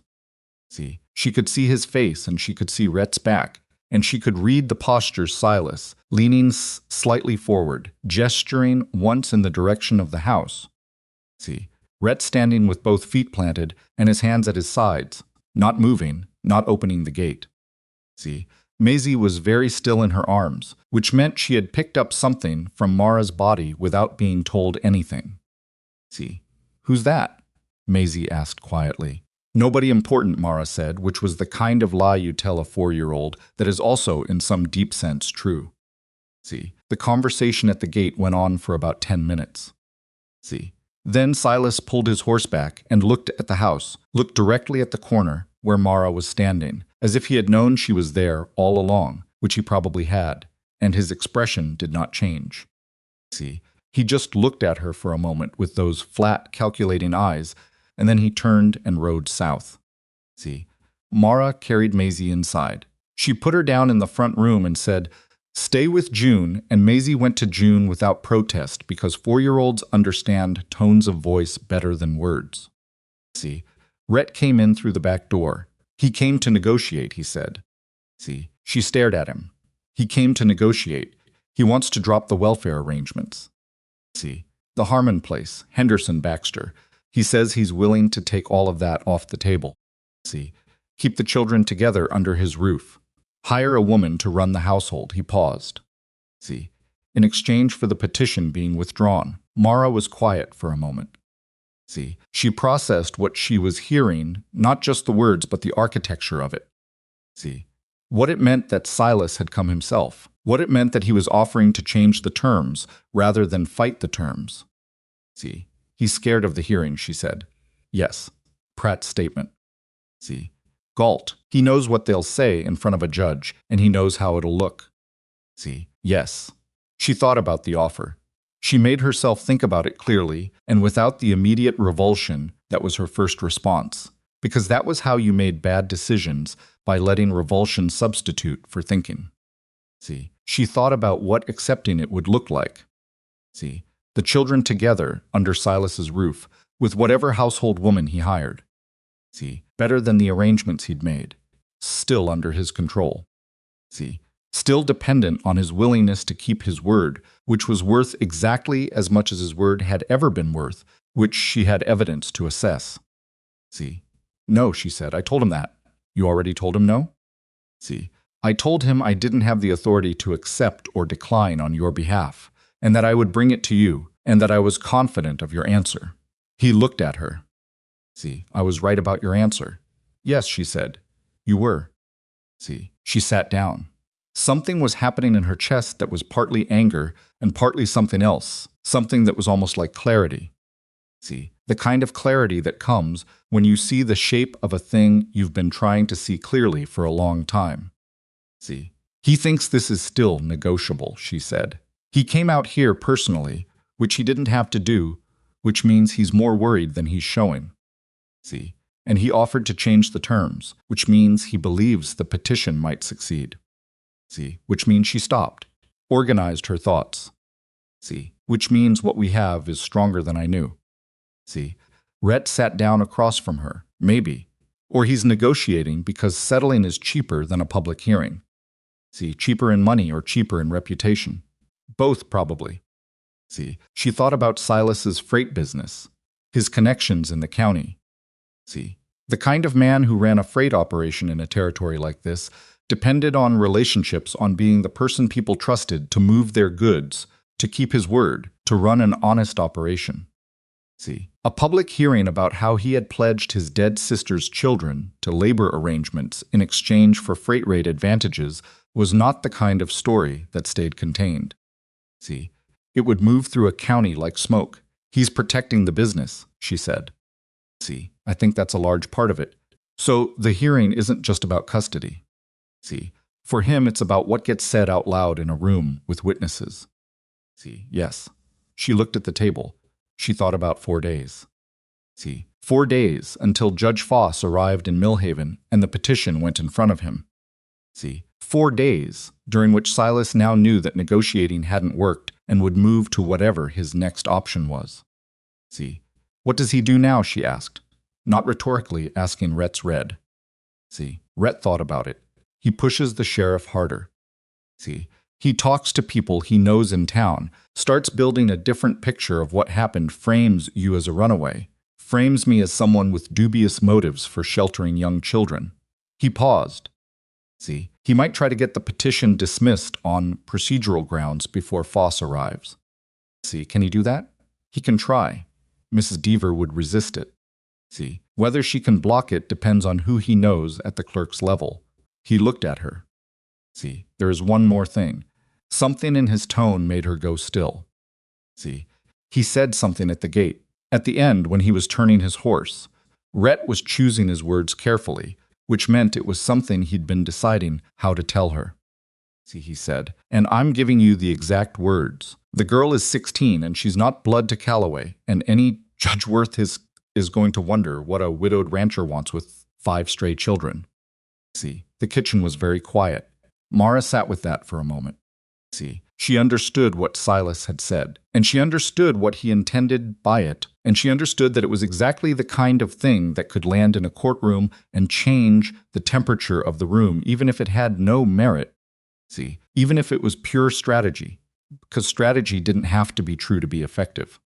See, he's going to say that in front of Judge Foss, she said. See, probably. He's going to make it about your motives. See, yes. Which means it stops being about what he did and becomes about what you might be. See, that's how it works, Rhett said. He said it without bitterness, just as a fact, the way he stated most things that were simply true and painful to acknowledge. See, Mara looked at him. She looked at him the way she had been learning to look at him over the past weeks, not cataloging threats, not assessing angles, but actually looking. See, 50-year-old ranch house, mended coat, 8 years of empty rooms and a horse with an uneven gait. See, a man who rode toward smoke because he recognized something about to break. See, are you prepared for that? She asked. For someone to say that in a room full of people and have it hang there? See, yes, it might not go away even if you win. People hear things and they remember them. See, I know. And you're still Mara. His voice was patient and firm. See, I know what I'm doing. I knew what I was doing when I filed the petition. See, I knew what I was doing when I found Pratt. I knew what I was doing every morning when I rode out to that scrubland and left food and didn't ask for anything in return.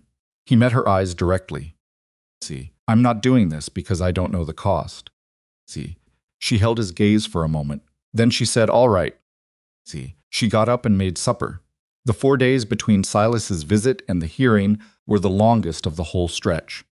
See, longer in a particular way than the 6 days in the desert, because in the desert she had been moving, and movement is its own medicine. See, here she was stationary, and stationary with full knowledge of what was coming, and no ability to change its timing. See, she managed it the way she managed most hard things, by keeping her body busy and her mind, when possible, on the specific rather than the general. See, she made food. She helped Caleb with the fence sections. See, she sat with Toby in the evening and asked him about his horse habit notebook, and he showed her pages of careful, dense observations: which horse moved when, which one spooked at certain wind directions. See, which one the others deferred to, and she thought, this boy is going to be something remarkable. See, she already knew that, but the notebook made it particular and visible. See, she spent an evening with June. This was not something she'd planned. See, she had gone to find Maisie, who was supposed to be in bed, and found June instead, sitting on the floor outside Maisie's door with her knees pulled up, listening to Maisie talk in the half-conscious way children do when they're falling asleep. See, Mara sat down on the floor beside her. They sat like that for a while, listening to Maisie's voice go slower and softer and finally trail off into silence. See, then June said very quietly, "Are we going to have to leave?" See, Mara looked at her. June was staring at the floor with her jaw set in that way she had, the way that held everything in. See, I don't know, Mara said. She did not say no. She had not been able to say no for months, and she was not going to start now with this. See, but you're trying to make sure we don't, yes. And Rhett is trying. See, yes. June was quiet for a moment. Then do you trust him? See, the question settled in the air between them. Mara thought about it, actually thought, rather than giving the automatic answer. See, yes, she said, I didn't for a while, but now I do. See, June nodded. It was a small nod, barely visible, but it was there. See, he's not like Uncle Silas, June said. No, he doesn't look at us like we're something to be figured out. June paused. See, he just looks at us like we're... She stopped. She seemed to be searching for the word and not quite finding it. See people, Mara said. June looked at her. Yeah, she said. See people. They sat in the hall for a little while longer. See, then June said, I laughed. The other week, when he burned that bread. See, I know. I didn't mean to. June's jaw worked. See, it felt like I wasn't supposed to. Like laughing was... She stopped. See, Mama's only been gone since February. Mara reached over and put her hand on June's knee. See, she did not say it was all right to laugh, because she didn't know if it was her place to say that. See, she didn't know if it was all right. If there was such a thing as all right when it came to grief and timing and what you were allowed to feel. She just put her hand there. June looked at it, then she put her own hand over Mara's. See, they sat like that for a while.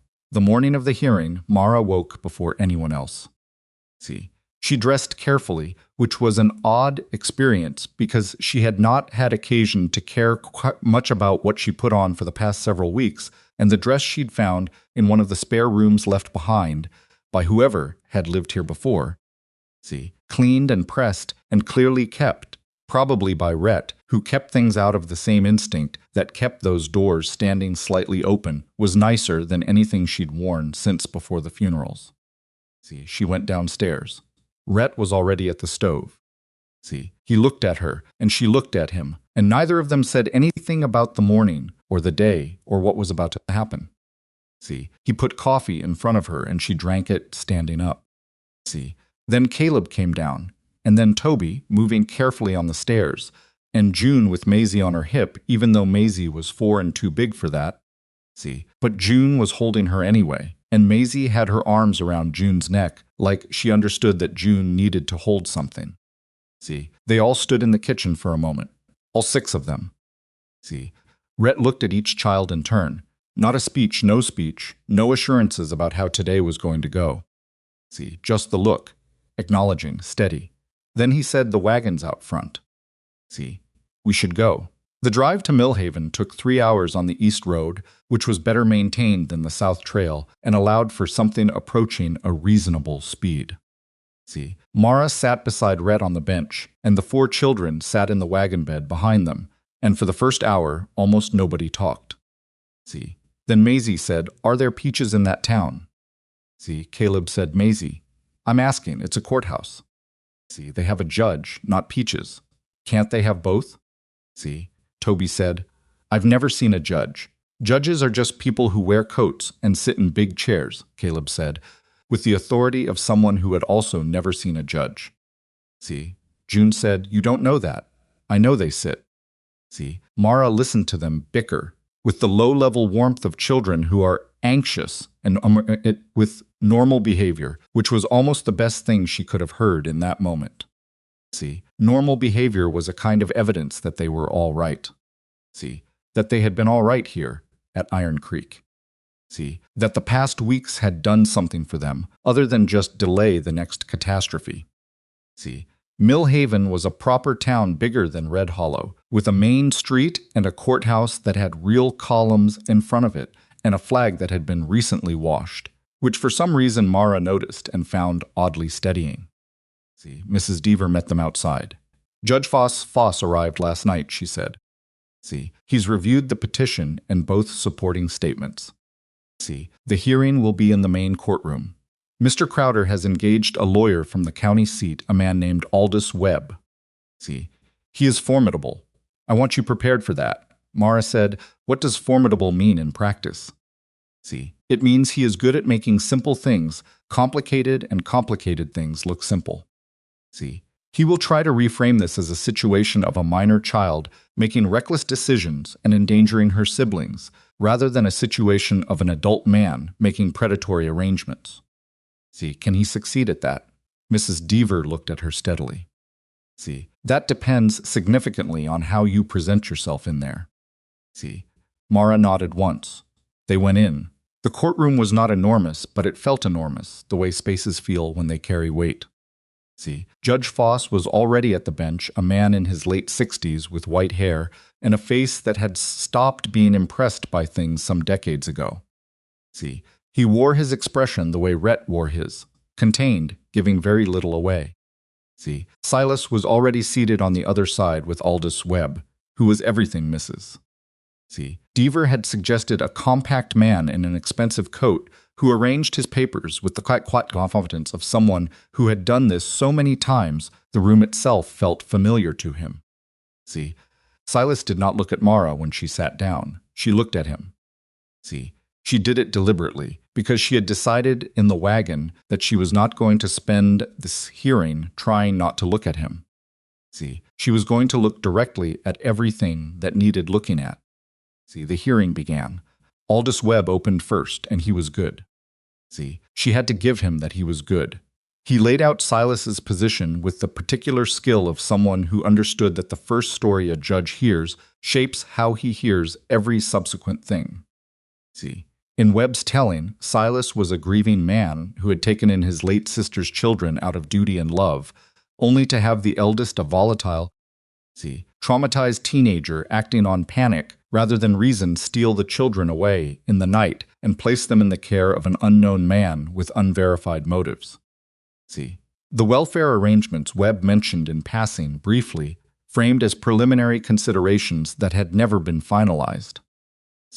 The petition, Webb suggested, was the work of a young girl who had been through significant trauma and was not in a position to make sound decisions for herself or her siblings. He said it all in a level, almost sympathetic tone. He was not attacking Mara.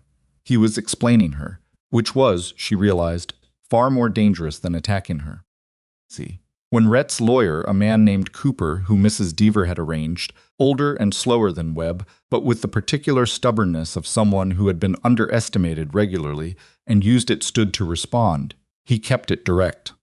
The statements, the arrangements, the dates. The names Harmon, Henderson, Baxter laid out as plain fact, each with a corresponding document.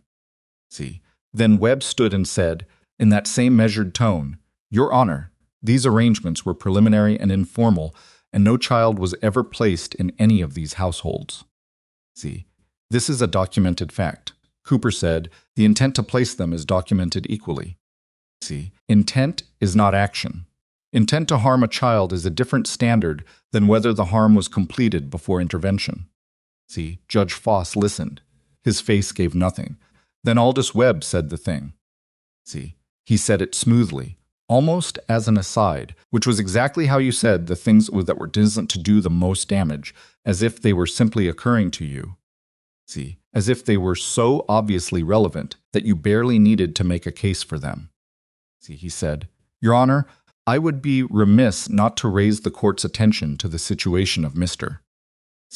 Calloway himself, a widowed man of 42, living alone on a remote property, who has chosen to shelter 5 minor children, including 3 girls without any formal arrangement, without any family connection, and without, as of the date of this petition, any established legal standing with respect to these children. The court may wish to consider what motivations stop." The word came from the middle of the courtroom. Everyone turned. Mara was standing up. She had not planned to stand up.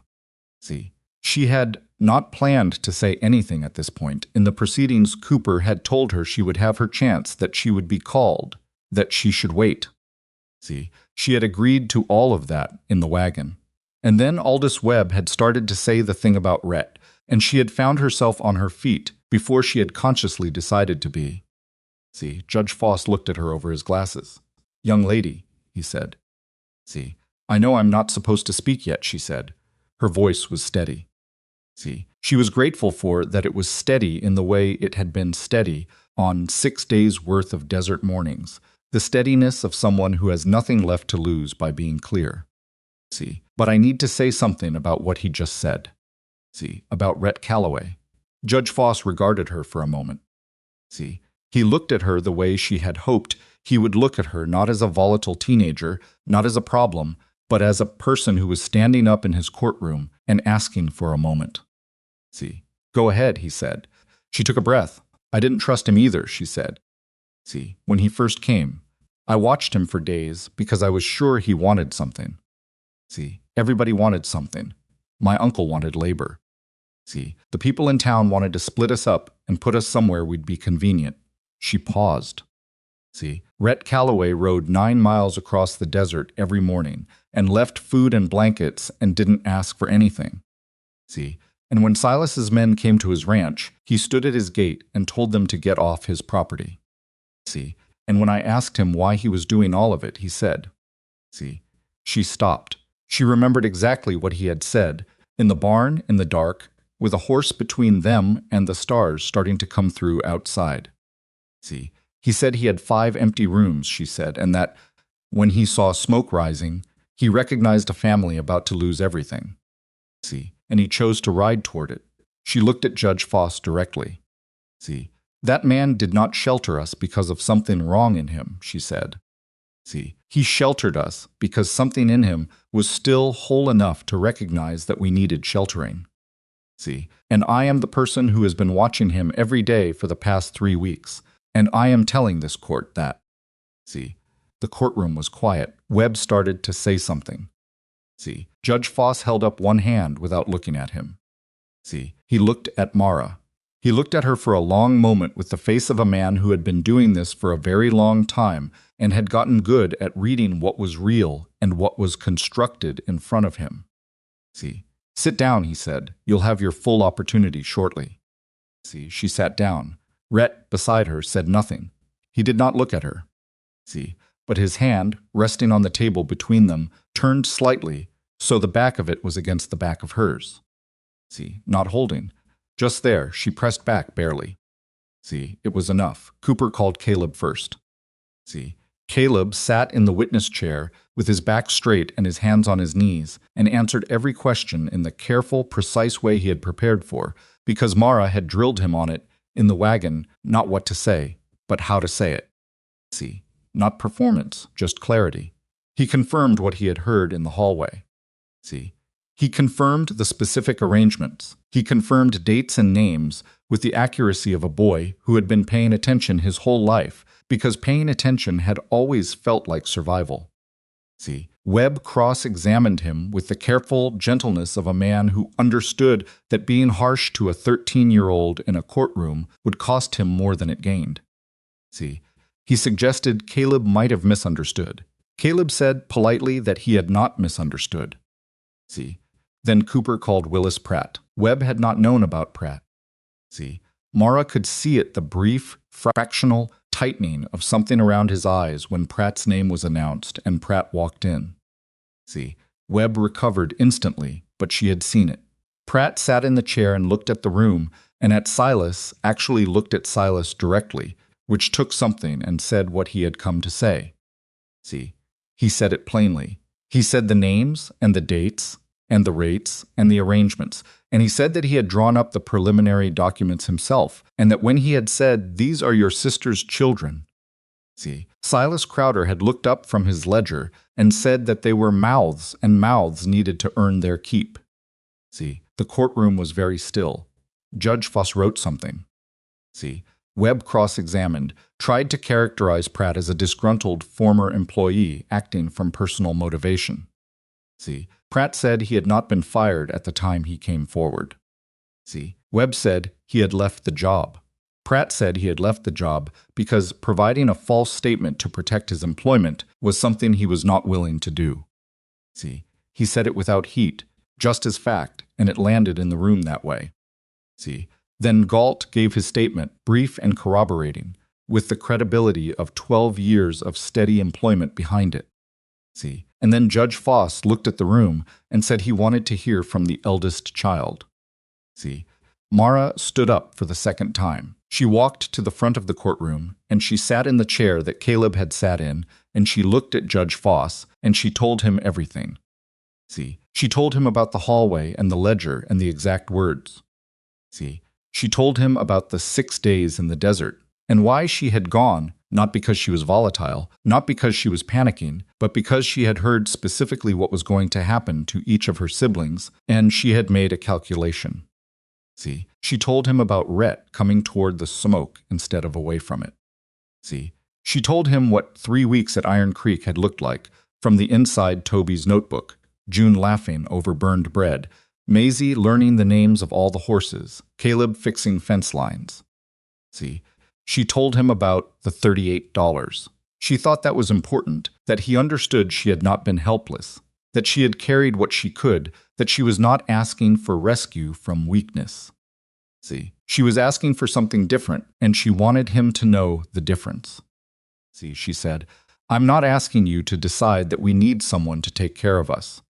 See, I'm asking you to decide that we have found the place and the person where we can take care of each other. See, and I'm asking you to make it so that my uncle can't take that away. See, Foss looked at her over his glasses. How old are you? He asked. See, 16. He nodded slowly. He wrote something. He looked at the room again, at Silas, at Rhett, at the 4 younger children sitting in the gallery with Mrs. Deaver beside them. He looked at all of it. Then he said he would take a recess to review the materials and would return with his ruling. Mara walked back to the table. She sat down. She put her hands flat on the table in front of her, and she looked at them, and she breathed. Rhett said quietly. You did everything right. I don't know that, she said. No, you did. She looked at him. She looked at the lines of his face, and the mended coat, and the hands that had handed food to 5 desperate children, and never once made that a transaction. She thought about Daniel's room with the door standing slightly open. She thought about smoke and someone who rode toward it. She said, whatever he decides, I want you to know that what you did for us, nobody else did. Nobody else was going to. Rhett looked at her. He said nothing for a moment. Then he said, I know. They waited. The recess lasted 40 minutes. Mara knew because she counted. Not deliberately, she was not sitting there watching a clock with the focused intention of tracking minutes. It was more that time had developed a particular texture during the wait. Each minute is distinct and slightly longer than the one before it. The way time behaves when something important is balanced at the end of it. The 4 younger children were in the hallway with Mrs.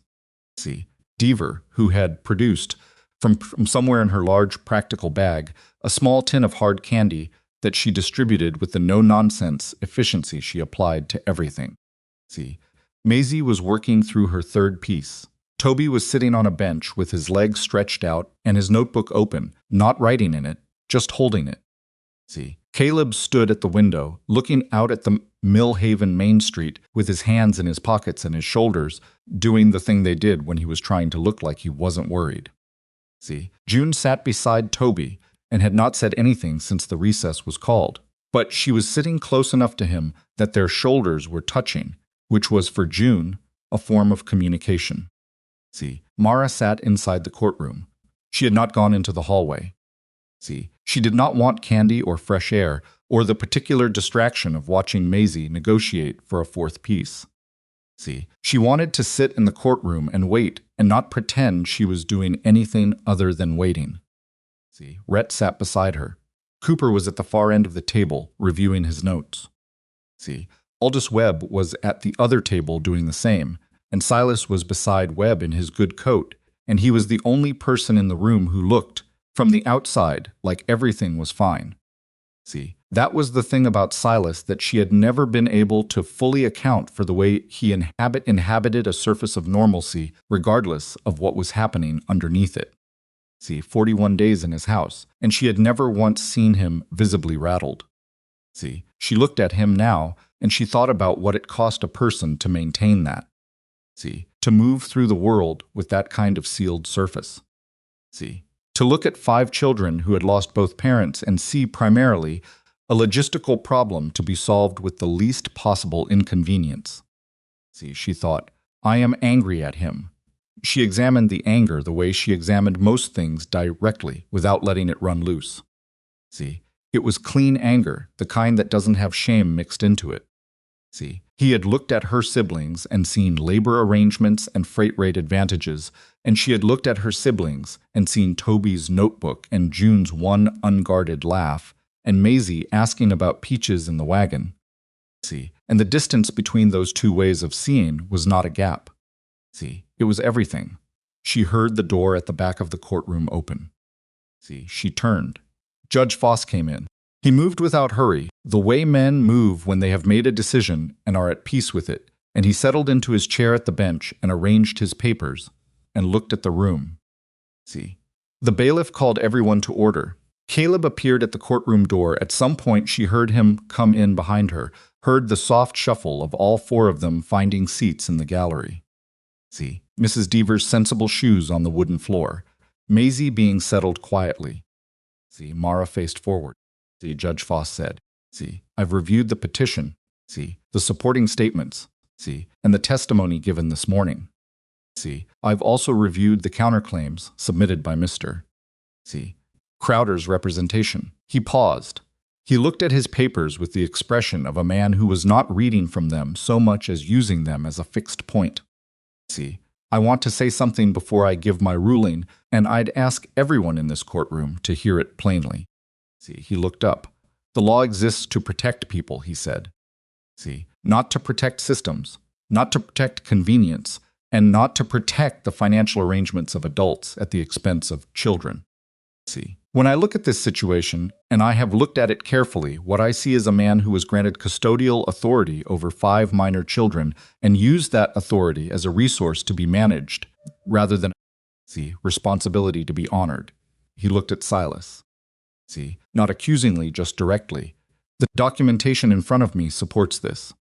See, the testimony supports this, and the fact that no child was ultimately placed in any of those arrangements is not, in this court's view, a mitigating factor. See, the intent was formed.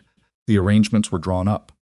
See, the only reason they were not executed is because a 16-year-old girl made a difficult and dangerous decision in the middle of the night to walk her siblings into the desert rather than let it happen. See, the courtroom was very quiet. I have been on this bench for 22 years, Foss said. See, and I have rarely seen a clearer demonstration of what guardianship is supposed to mean than what was described in this courtroom today, not from the man who held legal authority, but from the girl who acted without it. See, Mara's hands were flat on the table. She was pressing them there because they wanted to shake, and she was not going to let them. See, the petition for emergency guardianship filed by Mr. See, Rhett Calloway of Iron Creek Ranch is granted, Foss said. See, temporary guardianship of all 5 Ellison children, Mara, Caleb, June, Toby, and Maisie, is established effective immediately, pending a permanency hearing to be scheduled within 60 days. He looked at Cooper. See, I'll want documentation of the household arrangement, the property, and the petitioner's financial standing before that hearing. See, standard requirements. Cooper nodded. Foss looked at Aldous Webb. See, Mr. Crowder's custodial authority is suspended pending that hearing. See, he is not to contact the children directly or indirectly.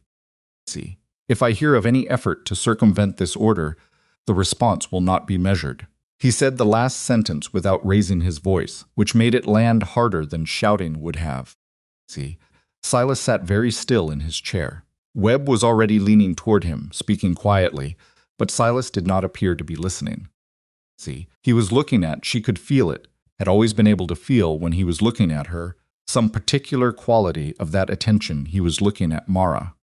See, she turned and looked back at him. She did not feel triumph. See, she had expected to feel something like triumph, and she did not. See, what she felt was something quieter and more complicated, the particular emotional state of someone who has been bracing for a collision for a very long time and has suddenly been told they can stop bracing. See, the body doesn't know what to do with that right away. See, it stays tense. It takes a while to understand that the threat has changed shape. See, Silas held her gaze for a moment, then he looked away. See, he picked up his hat from the table and stood and followed Aldous Webb out of the courtroom without looking back. See, she watched him go. She watched the door close behind him, and she thought, that is the last time. See, I don't know if it's the last time I'll see him, but it is the last time he will look at my siblings and see something he owns. See, that was enough. Behind her, she heard Maisie say something, not the words, just the voice, rising in the particular register of a child who has understood that something good has happened without understanding the specifics. See, she heard Mrs. Deaver say something quiet. She heard Caleb, and then a sound she had not heard from Toby in months, a sharp exhale, almost a laugh, the sound of someone releasing something that has been held very tight. See, she heard June. Not words, just a sound, small and involuntary, like the laugh over the burned bread, something that came out before June could manage it. See, but this sound was different from the laugh. See, this one cracked, see, just slightly, see, at the edges, see, and Mara knew what that meant. See, she knew exactly what that was. She turned around. See, June was sitting in the gallery with her hands over her mouth, and her eyes wet, and her shoulders doing the shaking thing they do when you are crying and trying very hard not to. See, Maisie was next to her, looking at her with wide eyes, not scared but solemn, the way children are when they see adults or older children reach their limit. See, Mara left the table. See, she walked to the gallery and she sat down beside June, and she put her arm around her sister's shoulders, and June turned and pressed her face into Mara's shoulder and cried in a way she had not cried since their mother died, not the sealed. See, managed grief she had been carrying for 4 months, but the real thing, broken open at last. See, Mara held her. She did not tell her it was all right. See, she did not tell her to stop. She just held her and let it happen. Because some things need to happen, and the most useful thing another person can do is simply not leave. See, Caleb had his arm around Toby. Maisie had climbed into Mrs. See, Deaver's lap, which Mrs. Deaver was bearing with the stoic dignity of a woman who had not expected to spend her morning as furniture, but was managing. See, Toby was still making that not-quite-law sound, and Caleb had his chin up the way he did when he was keeping himself together, and Mara looked at all of them over June's shaking shoulders and thought, we are all right. See, we are right now. See, in this specific moment, see, all right. See, Rhett was standing at the gallery railing. He was not intruding on the moment. See, he was just there present, at the edge of it, the way he had been present at the edge of things since the beginning, not pushing in, not claiming space that wasn't his, just there when he was needed. See, she looked at him over June's head. He looked back. See, she said, without speaking, just with her face, in the way that people who have been paying close attention to each other learn to communicate without words. Thank you. See, he nodded. Once, small. Then Mrs. Deaver said, in her practical voice, I believe there is a reasonable eating establishment 2 streets over that would be appropriate for a group of this size and circumstance. See, I suggest we relocate. Maisie lifted her head from Mrs. See, Deaver's shoulder and said, do they have peaches? See, Caleb made a sound that was unmistakably a laugh. Even June, face still wet, made a sound at the corner of her mouth that was not quite a laugh, but was pointed in that direction. See, Rhett said, I expect they can find you some peaches. See, Maisie considered this. Okay, she said, and climbed down from Mrs. See, Deaver's lap with the decisiveness of a 4-year-old who has resolved the most important question. See, they went to the eating establishment 2 streets over, which was a modest place with wooden tables and a woman who ran it with the same no-nonsense energy as Mrs. See, Deaver, and they ate the largest meal any of them had eaten in months, and Maisie did get peaches, and nobody talked about the hearing, or Silas, or what came next. See, they just ate, and were loud in the specific way that people are loud when something that has been compressing them has suddenly let go. See, and it wasn't graceful, and Toby knocked over a water glass, and Caleb ate an amount that seemed physically improbable, and June actually talked, more than she had talked in weeks to Mrs. See, Deaver about the horses at Iron Creek, specifically about the one Toby had been observing, and Mrs. See, Deaver listened with genuine attention and asked specific questions. See, Mara ate and watched them and thought, this is what it looks like. See, this noisy, imperfect, spilled water thing, this is what I was trying to get to. See, Rhett sat beside her and ate his food and didn't try to make the moment into something it didn't need to be. See, that was the thing about him, the thing she had been understanding in layers over the past weeks. He did not perform the moments. See, he just inhabited them. She said, low enough that only he could hear, what happens at the permanency hearing. See, in 60 days, he said, Cooper files the documentation. See, we go back to Millhaven. Foss makes the guardianship permanent. See, is there anything Silas can do between now and then? See, appeal the emergency order. It's unlikely to succeed given the record, but it's possible. He paused. See, Webb will probably advise him to cut his losses. The public record of what he arranged is not something a freight operator in this county wants sitting in court documents. See, she thought about that. She thought about Silas being the kind of man who calculated costs and benefits, who would look at the situation as it now stood and run the same arithmetic on fighting it that he had run on the children themselves. See, the cost of a continued legal battle against a well-documented petition with a judge who had made his position clear against the background of what Pratt and Galt had put on record. See, set against the benefit, which was what? The children, who were now legally separated from him and who he had already demonstrated he did not want for their own sake. See, he'll let it go, she said. It was not a question. See, I think so. Eventually. She nodded. See. They drove home in the late afternoon, the wagon moving west on the east road with the sun behind them, and the 4 children in the wagon bed were different on the way back than they had been on the way there. See, not dramatically, they were still themselves, still making noise, still arguing about things that didn't matter much. Caleb and Toby deep into some dispute about which of the Iron Creek horses was fastest. See, but there was something in the quality of the noise. See, something lighter, something that had stopped bracing. See, Maisie fell asleep against June's shoulder about an hour in, and June put her arm around her, without looking up from whatever she was watching, out the back of the wagon, and Mara turned around and saw them like that June, with her arm around Maisie. See, Caleb and Toby still arguing at low volume, the Texas sky going gold behind them, and she turned back around and looked at the road ahead. See, she did not cry, she wanted to. See, the wanting was there, pressing at the back of her throat, but she had been holding that particular thing for so long and so consistently that she did not know how to let it go, and this was not the moment, and so she breathed and looked at the road. See, Rhett beside her said nothing. After a while he said, 60 days and it's done. See, 60 days, she said. He flicked the reins. The horse moved at its steady, slightly uneven pace. See, and after that, she asked. He seemed to understand that the question was not about the legal process. See, same as now, he said. We figure it out as we go. See, she looked at the road. That's not a plan. It's an honest answer. See, she thought about that. She had been planning since April, running numbers, calculating distances, assessing threats, managing resources. See, she had been planning with the specific intensity of someone for whom the alternative to planning was catastrophe. See, and now she was sitting in a wagon on the East Road outside Millhaven, Texas, with a temporary guardianship order in 60 days until it was permanent, and a man beside her who was saying, "We figure it out as we go." See, she thought, that is terrifying. She thought, I might be able to do that.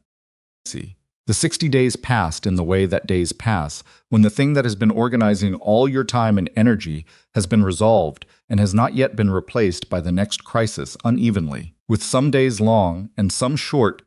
See, the ordinary rhythm of life reasserting itself over the extraordinary rhythm of survival. See, there was fence to fix, and cattle to move, and Caleb to teach, and Toby's notebook to fill, and June's gradual, uneven return to the version of herself she had been before grief closed everything down. See, the first time June initiated a conversation with Rhett without being spoken to first, Mara was at the kitchen window, and she saw it, June, walking up to where Rhett was working at the barn and saying something. See, and Rhett stopping what he was doing and giving her his full attention the way he gave everyone his full attention, and June talking, and Rhett listening, and then saying something back that made June look slightly surprised and then nod. See, Mara did not ask what they talked about. She didn't need to. See, she could see what had happened from the window in the way June carried herself walking back to the house, something slightly less sealed, something that had taken a small step in the direction of open. See, Toby's leg was not going to get better than it was, but it was not getting worse. And what Mara had understood gradually over the weeks at Iron Creek was that Toby had never been defeated by his leg. See, he had been waiting for circumstances that would let him use the rest of himself without the leg being the first thing anyone saw. See, the ranch was those circumstances. His notebook became a system, a real one, that Rhett started actually using, because Toby's observations about the horse's habits turned out to be consistently accurate in ways that had practical value. See, when Rhett told him this not as praise, exactly, but as a simple statement of fact, the way he stated most things Toby's face did something Mara had seen very rarely, which was to stop being careful and just be pleased. See, Caleb grew, not just in the physical way, though he grew in that way too, coming out of the summer noticeably taller, which caused a brief but genuine crisis involving his trouser length. See, he grew in the way that boys grow when they have a man who takes them seriously to grow alongside. See, Rhett did not try to be his father. He never tried that. See, he treated Caleb the way you treat a young person who is on their way to being someone significant with the combination of expectation and respect that is different from either indulgence or authority. See, Caleb noticed. He noticed the way he noticed everything, quietly and completely. See, one evening about 6 weeks in, Caleb sat on the porch with Rhett after supper, and they talked for 2 hours. See, Mara heard the murmur of it from inside, not the words, just the rhythm, back and forth, comfortable, and she thought, there it is. See, whatever that is, whatever that relationship is becoming. See, it doesn't have a name yet, and it doesn't need one. See, the permanency hearing happened on a Tuesday. It was less dramatic than the first one. See, Judge Foss had the documentation Cooper filed, reviewed it, asked 3 questions about the property, about the school arrangements Rhett had made for the younger children in Millhaven. See, about the financial standing, and Cooper answered each one with the specific documented answers that Mrs. See, Deaver had helped them prepare. Silas was not there. See, his lawyer, Aldous Webb, filed a single statement indicating that Silas Crowder was withdrawing his counterpetition and did not intend to contest the permanency ruling. See, the statement was 3 sentences. See, Webb had clearly advised him that the arithmetic did not work in his favor, which was exactly what Mara had expected and which she received when Cooper showed it to her before the hearing, with the calm of someone who had predicted it. See, Judge Foss granted the permanency order, all 5 children. See, Rhett Calloway, Iron Creek Ranch, legal permanent. See, done. Mara sat in the same chair she had sat in 60 days earlier and heard the same judge say the word permanent and felt, this time, something different than she had felt the first time. See, the first time had been relief so acute it was almost indistinguishable from fear. See, this time it was something slower and deeper, the particular quality of an emotion that has had time to grow into its full size. See, she had asked 60 days ago 1 question. See, she asked it again now. See, in the same courtroom. See, though this time she said it quietly. See, to Rhett, not to the room. See, together? He turned and looked at her. That's the only way I ever wanted you, he said. See, she nodded. She did not cry in the courtroom. She had made it through the first hearing without crying, and she made it through the second one too, though it was closer this time. See, she cried on the wagon ride home, not dramatically. See, not in the way that makes other people around you feel like they need to do something. See, she just turned her face slightly away and let it happen, quietly, while Rhett drove and the road unrolled ahead of them, and the children made their noise in the back. See, she cried the way a person cries when they have been strong for long enough that the strength itself has become exhausting, and the thing they have been strong for is finally safe enough that the strength can, see, very carefully, set down some of what it has been carrying. See, Rhett did not say anything. He did not put his arm around her or tell her it was all right, or any of the things that people say when other people cry. See, he just drove. He let her cry, and he drove, and he did not make her performance of it or ask her to manage it for his comfort. See, after a while, she straightened up and wiped her face with the back of her hand and looked at the road. See, she said, I haven't cried since April, not once. See, I know, he said. How do you know? Because I watched you for 3 weeks and I saw everything you were carrying, and none of it ever came out the front. See, she thought about that. Is that bad? It's human, he said. See, people do what they have to do when they have to do it. See, and then they do what they couldn't do when they couldn't. See, she looked at the road. She thought about April and the closed doors and the inventory and Silas's ledger. See, she thought about the flour sack and the back door and 6 days of desert and rabbit snares and Toby's jaw clenched against 6 miles. See, she thought about smoke and someone who rode toward it. See, Rhett, she said, yeah, I spent the first several weeks waiting for you to want something. See, in return, for everything you did, I know, I kept looking for it. See, every day, waiting to find the price. He was quiet for a moment. See, did you find it? She looked at him.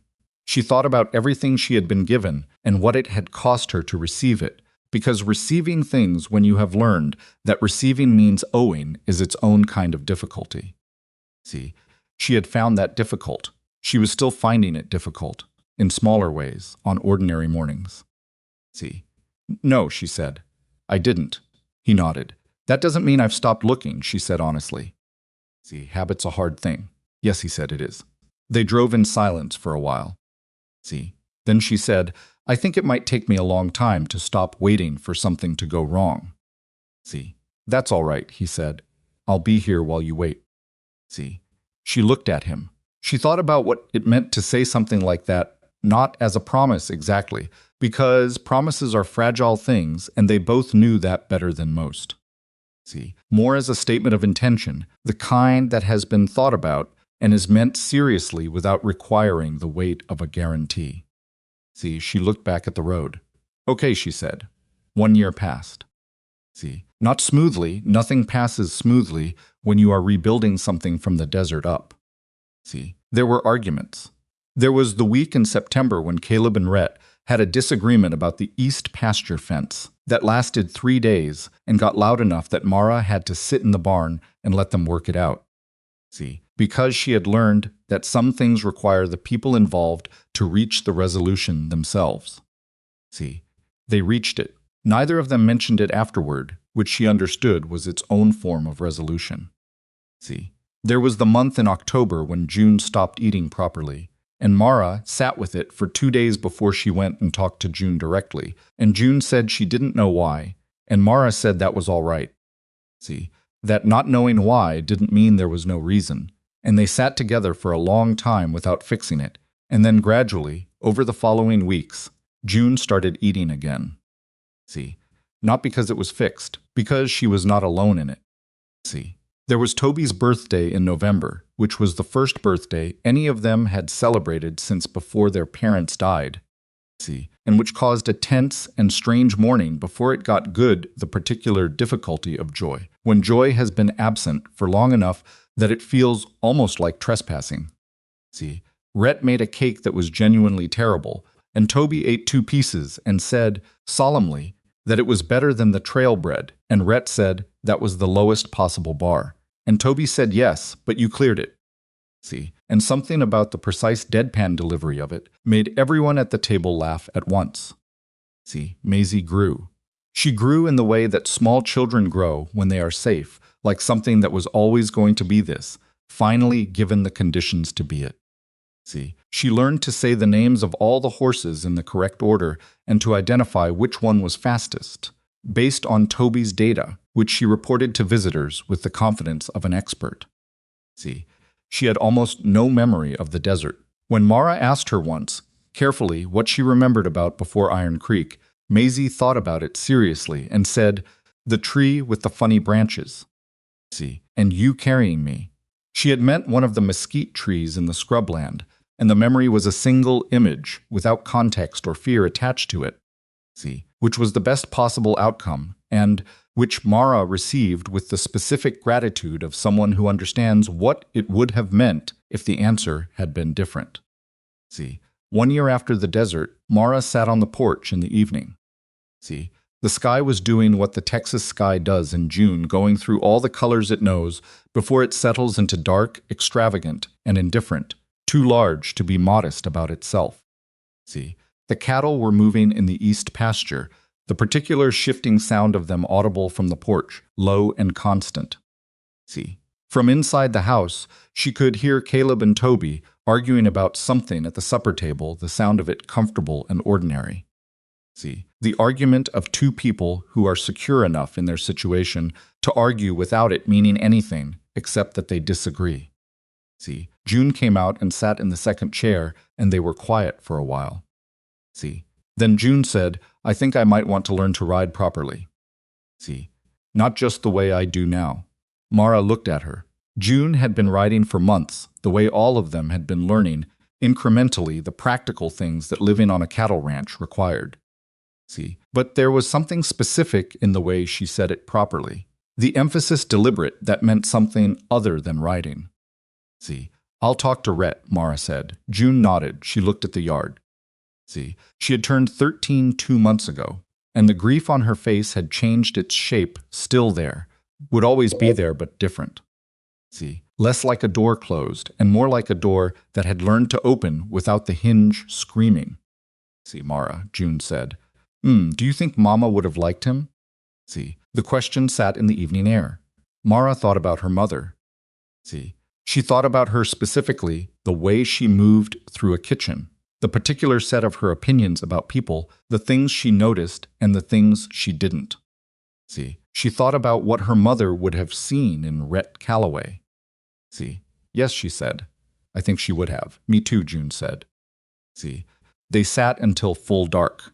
Rhett came out and sat in his spot, the standing habit of it, both of them always ending up here at the end of the day, and the three of them sat and said nothing for a while, which was its own kind of conversation. See, then Mara said what she had been thinking about for weeks. See, she had been thinking about how to say it, and she had decided that she was not going to dress it up, because dressing things up was not how either of them communicated, and it would come out wrong if she tried. See, I spent months waiting to discover what you wanted from us, she said. See, I never found it. Rhett said nothing, which was his way of saying, go on. See, I've been thinking about why, she said. Why someone does what you did. See, I've been trying to understand it as a transaction, because that's the framework I had. See, everything had a price. Everything was exchanged for something. She paused. See, but I don't think that's what this was. No, he said. See, I think you were. She stopped. She was looking for the right word, and she was not going to settle for the wrong one. See, I think you were a person who had lost the thing that made his life make sense. And then one morning, you saw smoke on the empty range, and you went toward it instead of away from it, and it turned out the smoke was us. She paused. See, and we turned out to be the thing that made your life make sense again. See, but you didn't know that when you went toward it. You just went. See, Rhett was quiet for a long moment. Yes, he said. See, that's about right. So you weren't rescuing us. See, no. You were just, she thought about it.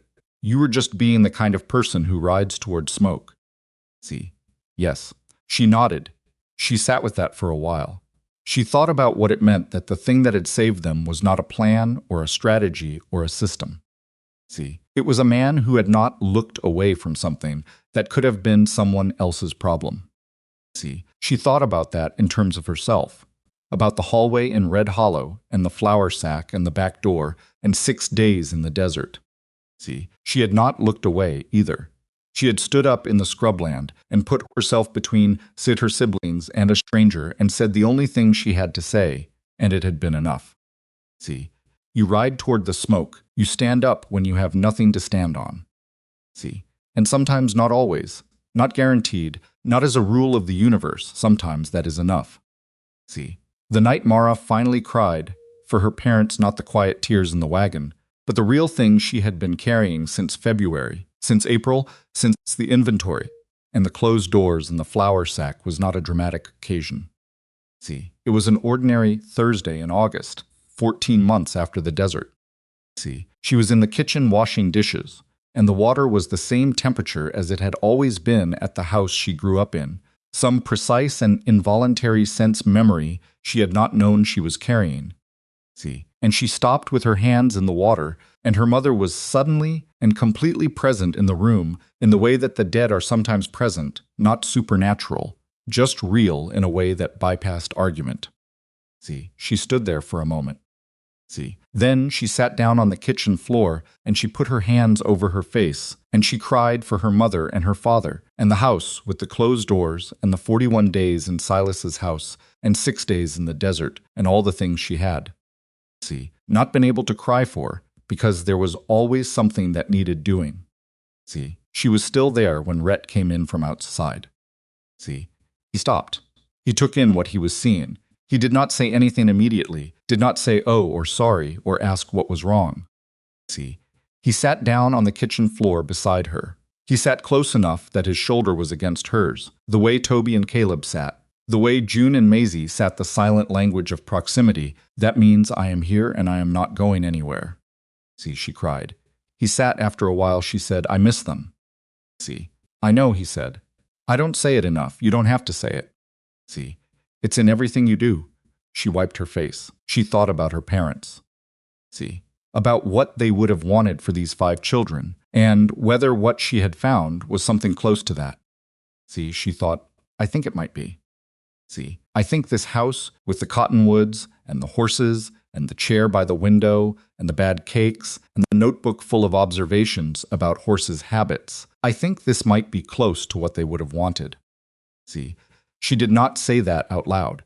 She just thought it and let it settle, and it felt like the right shape for the grief to take. See, she said, eventually, I'm sorry, getting emotional on the kitchen floor. See, don't be, he said, it's not. She paused. I don't usually. See, Mara, he said, you carried 4 children across the desert. See, you can sit on the kitchen floor as long as you need to. See, she almost laughed. Not quite, but almost. They sat on the kitchen floor for a while longer. See, then she got up, because supper was not going to make itself. See, and Caleb and Toby were going to materialize in this kitchen in approximately 45 minutes, with the appetites of people who had been doing physical work all afternoon, and the beans needed time on the stove. See, she got up and she washed her face at the pump, and she started the stove. See, Rhett got up and leaned against the counter in the way he had developed of being present in a room without taking it over, and after a minute he said, there's flour if you want biscuits. See, she thought about the first batch of biscuits she had ever made, flat and gummy on the bottom, and Maisie eating 2 without complaint. See, they'll probably be bad, she said. That's all right, he said. See, they're edible. She pulled the flour toward her and started measuring. See, the kitchen filled with the smell of something cooking. See, outside the cattle were in the east pasture. In the barn, the horses were in their stalls. In the pattern Toby had mapped in his notebook, which had become 3 notebooks. See, which were kept on the shelf in his room next to the collection of rocks he had started bringing back from the range, each one labeled in his small, careful handwriting with where he found it and what he thought was interesting about it. See, on the wall above Maisie's bed was a drawing she had made of the cottonwood trees, recognizable because she had put 4 figures under them, labeled carefully in 4-year-old's handwriting, me, June, Toby, Caleb. See, she had not put Mara or Rhett in the picture. When Mara asked her about it, Maisie said, you're not under the tree. See, you're the ones who brought us to the tree. Mara had not known what to do with that for a long time. See, standing at the kitchen stove, measuring flour for biscuits that would probably be mediocre, with Rhett leaning against the counter 6 feet away, she thought she might finally understand it. See, some people stand under the shelter. Some people build it. See, and sometimes the building is the thing that saves you, because you cannot grieve and plan at the same time, and grief will wait, and the building cannot. See, she had built. She had planned and walked and snared rabbits and found water and stood up in the desert with nothing in her hands and said, please don't tell them we're here. See, and someone had listened, and someone had ridden toward the smoke instead of away from it. See, and 5 empty rooms had become 5 bedrooms, and a man who had been alone with his grief for 8 years had become the person around whom a family assembled itself, not because he planned it, but because he was the kind of person capable of it. See, and capability and proximity, and the willingness not to look away had turned out to be enough. See, Mara was 17 years old, and she had buried both her parents and walked her siblings across the Texas scrubland and stood up in a courtroom and said the truest thing she knew, and she was not finished being affected by any of it. See, and she would not be finished for a long time, maybe ever. See, but she was here. They were all here. Together. That word, the one she had said in the courtroom, with everything she had left, had turned out to mean exactly what she had needed it to mean. See, the biscuits went in the oven. Maisie came running in from outside, breathless, saying something about the horses that turned out to be important, or at least felt important to Maisie, which was the same thing. See, Toby came in a minute after, slower, with his notebook under his arm. See, Caleb came in and looked at the stove and started immediately negotiating the timeline of supper. See, June appeared in the doorway and assessed the situation and began setting the table without being asked. See, the kitchen filled up the way it filled up every night. See, loud and imperfect, and nothing close to the picture anyone would have drawn from the outside. Exactly right.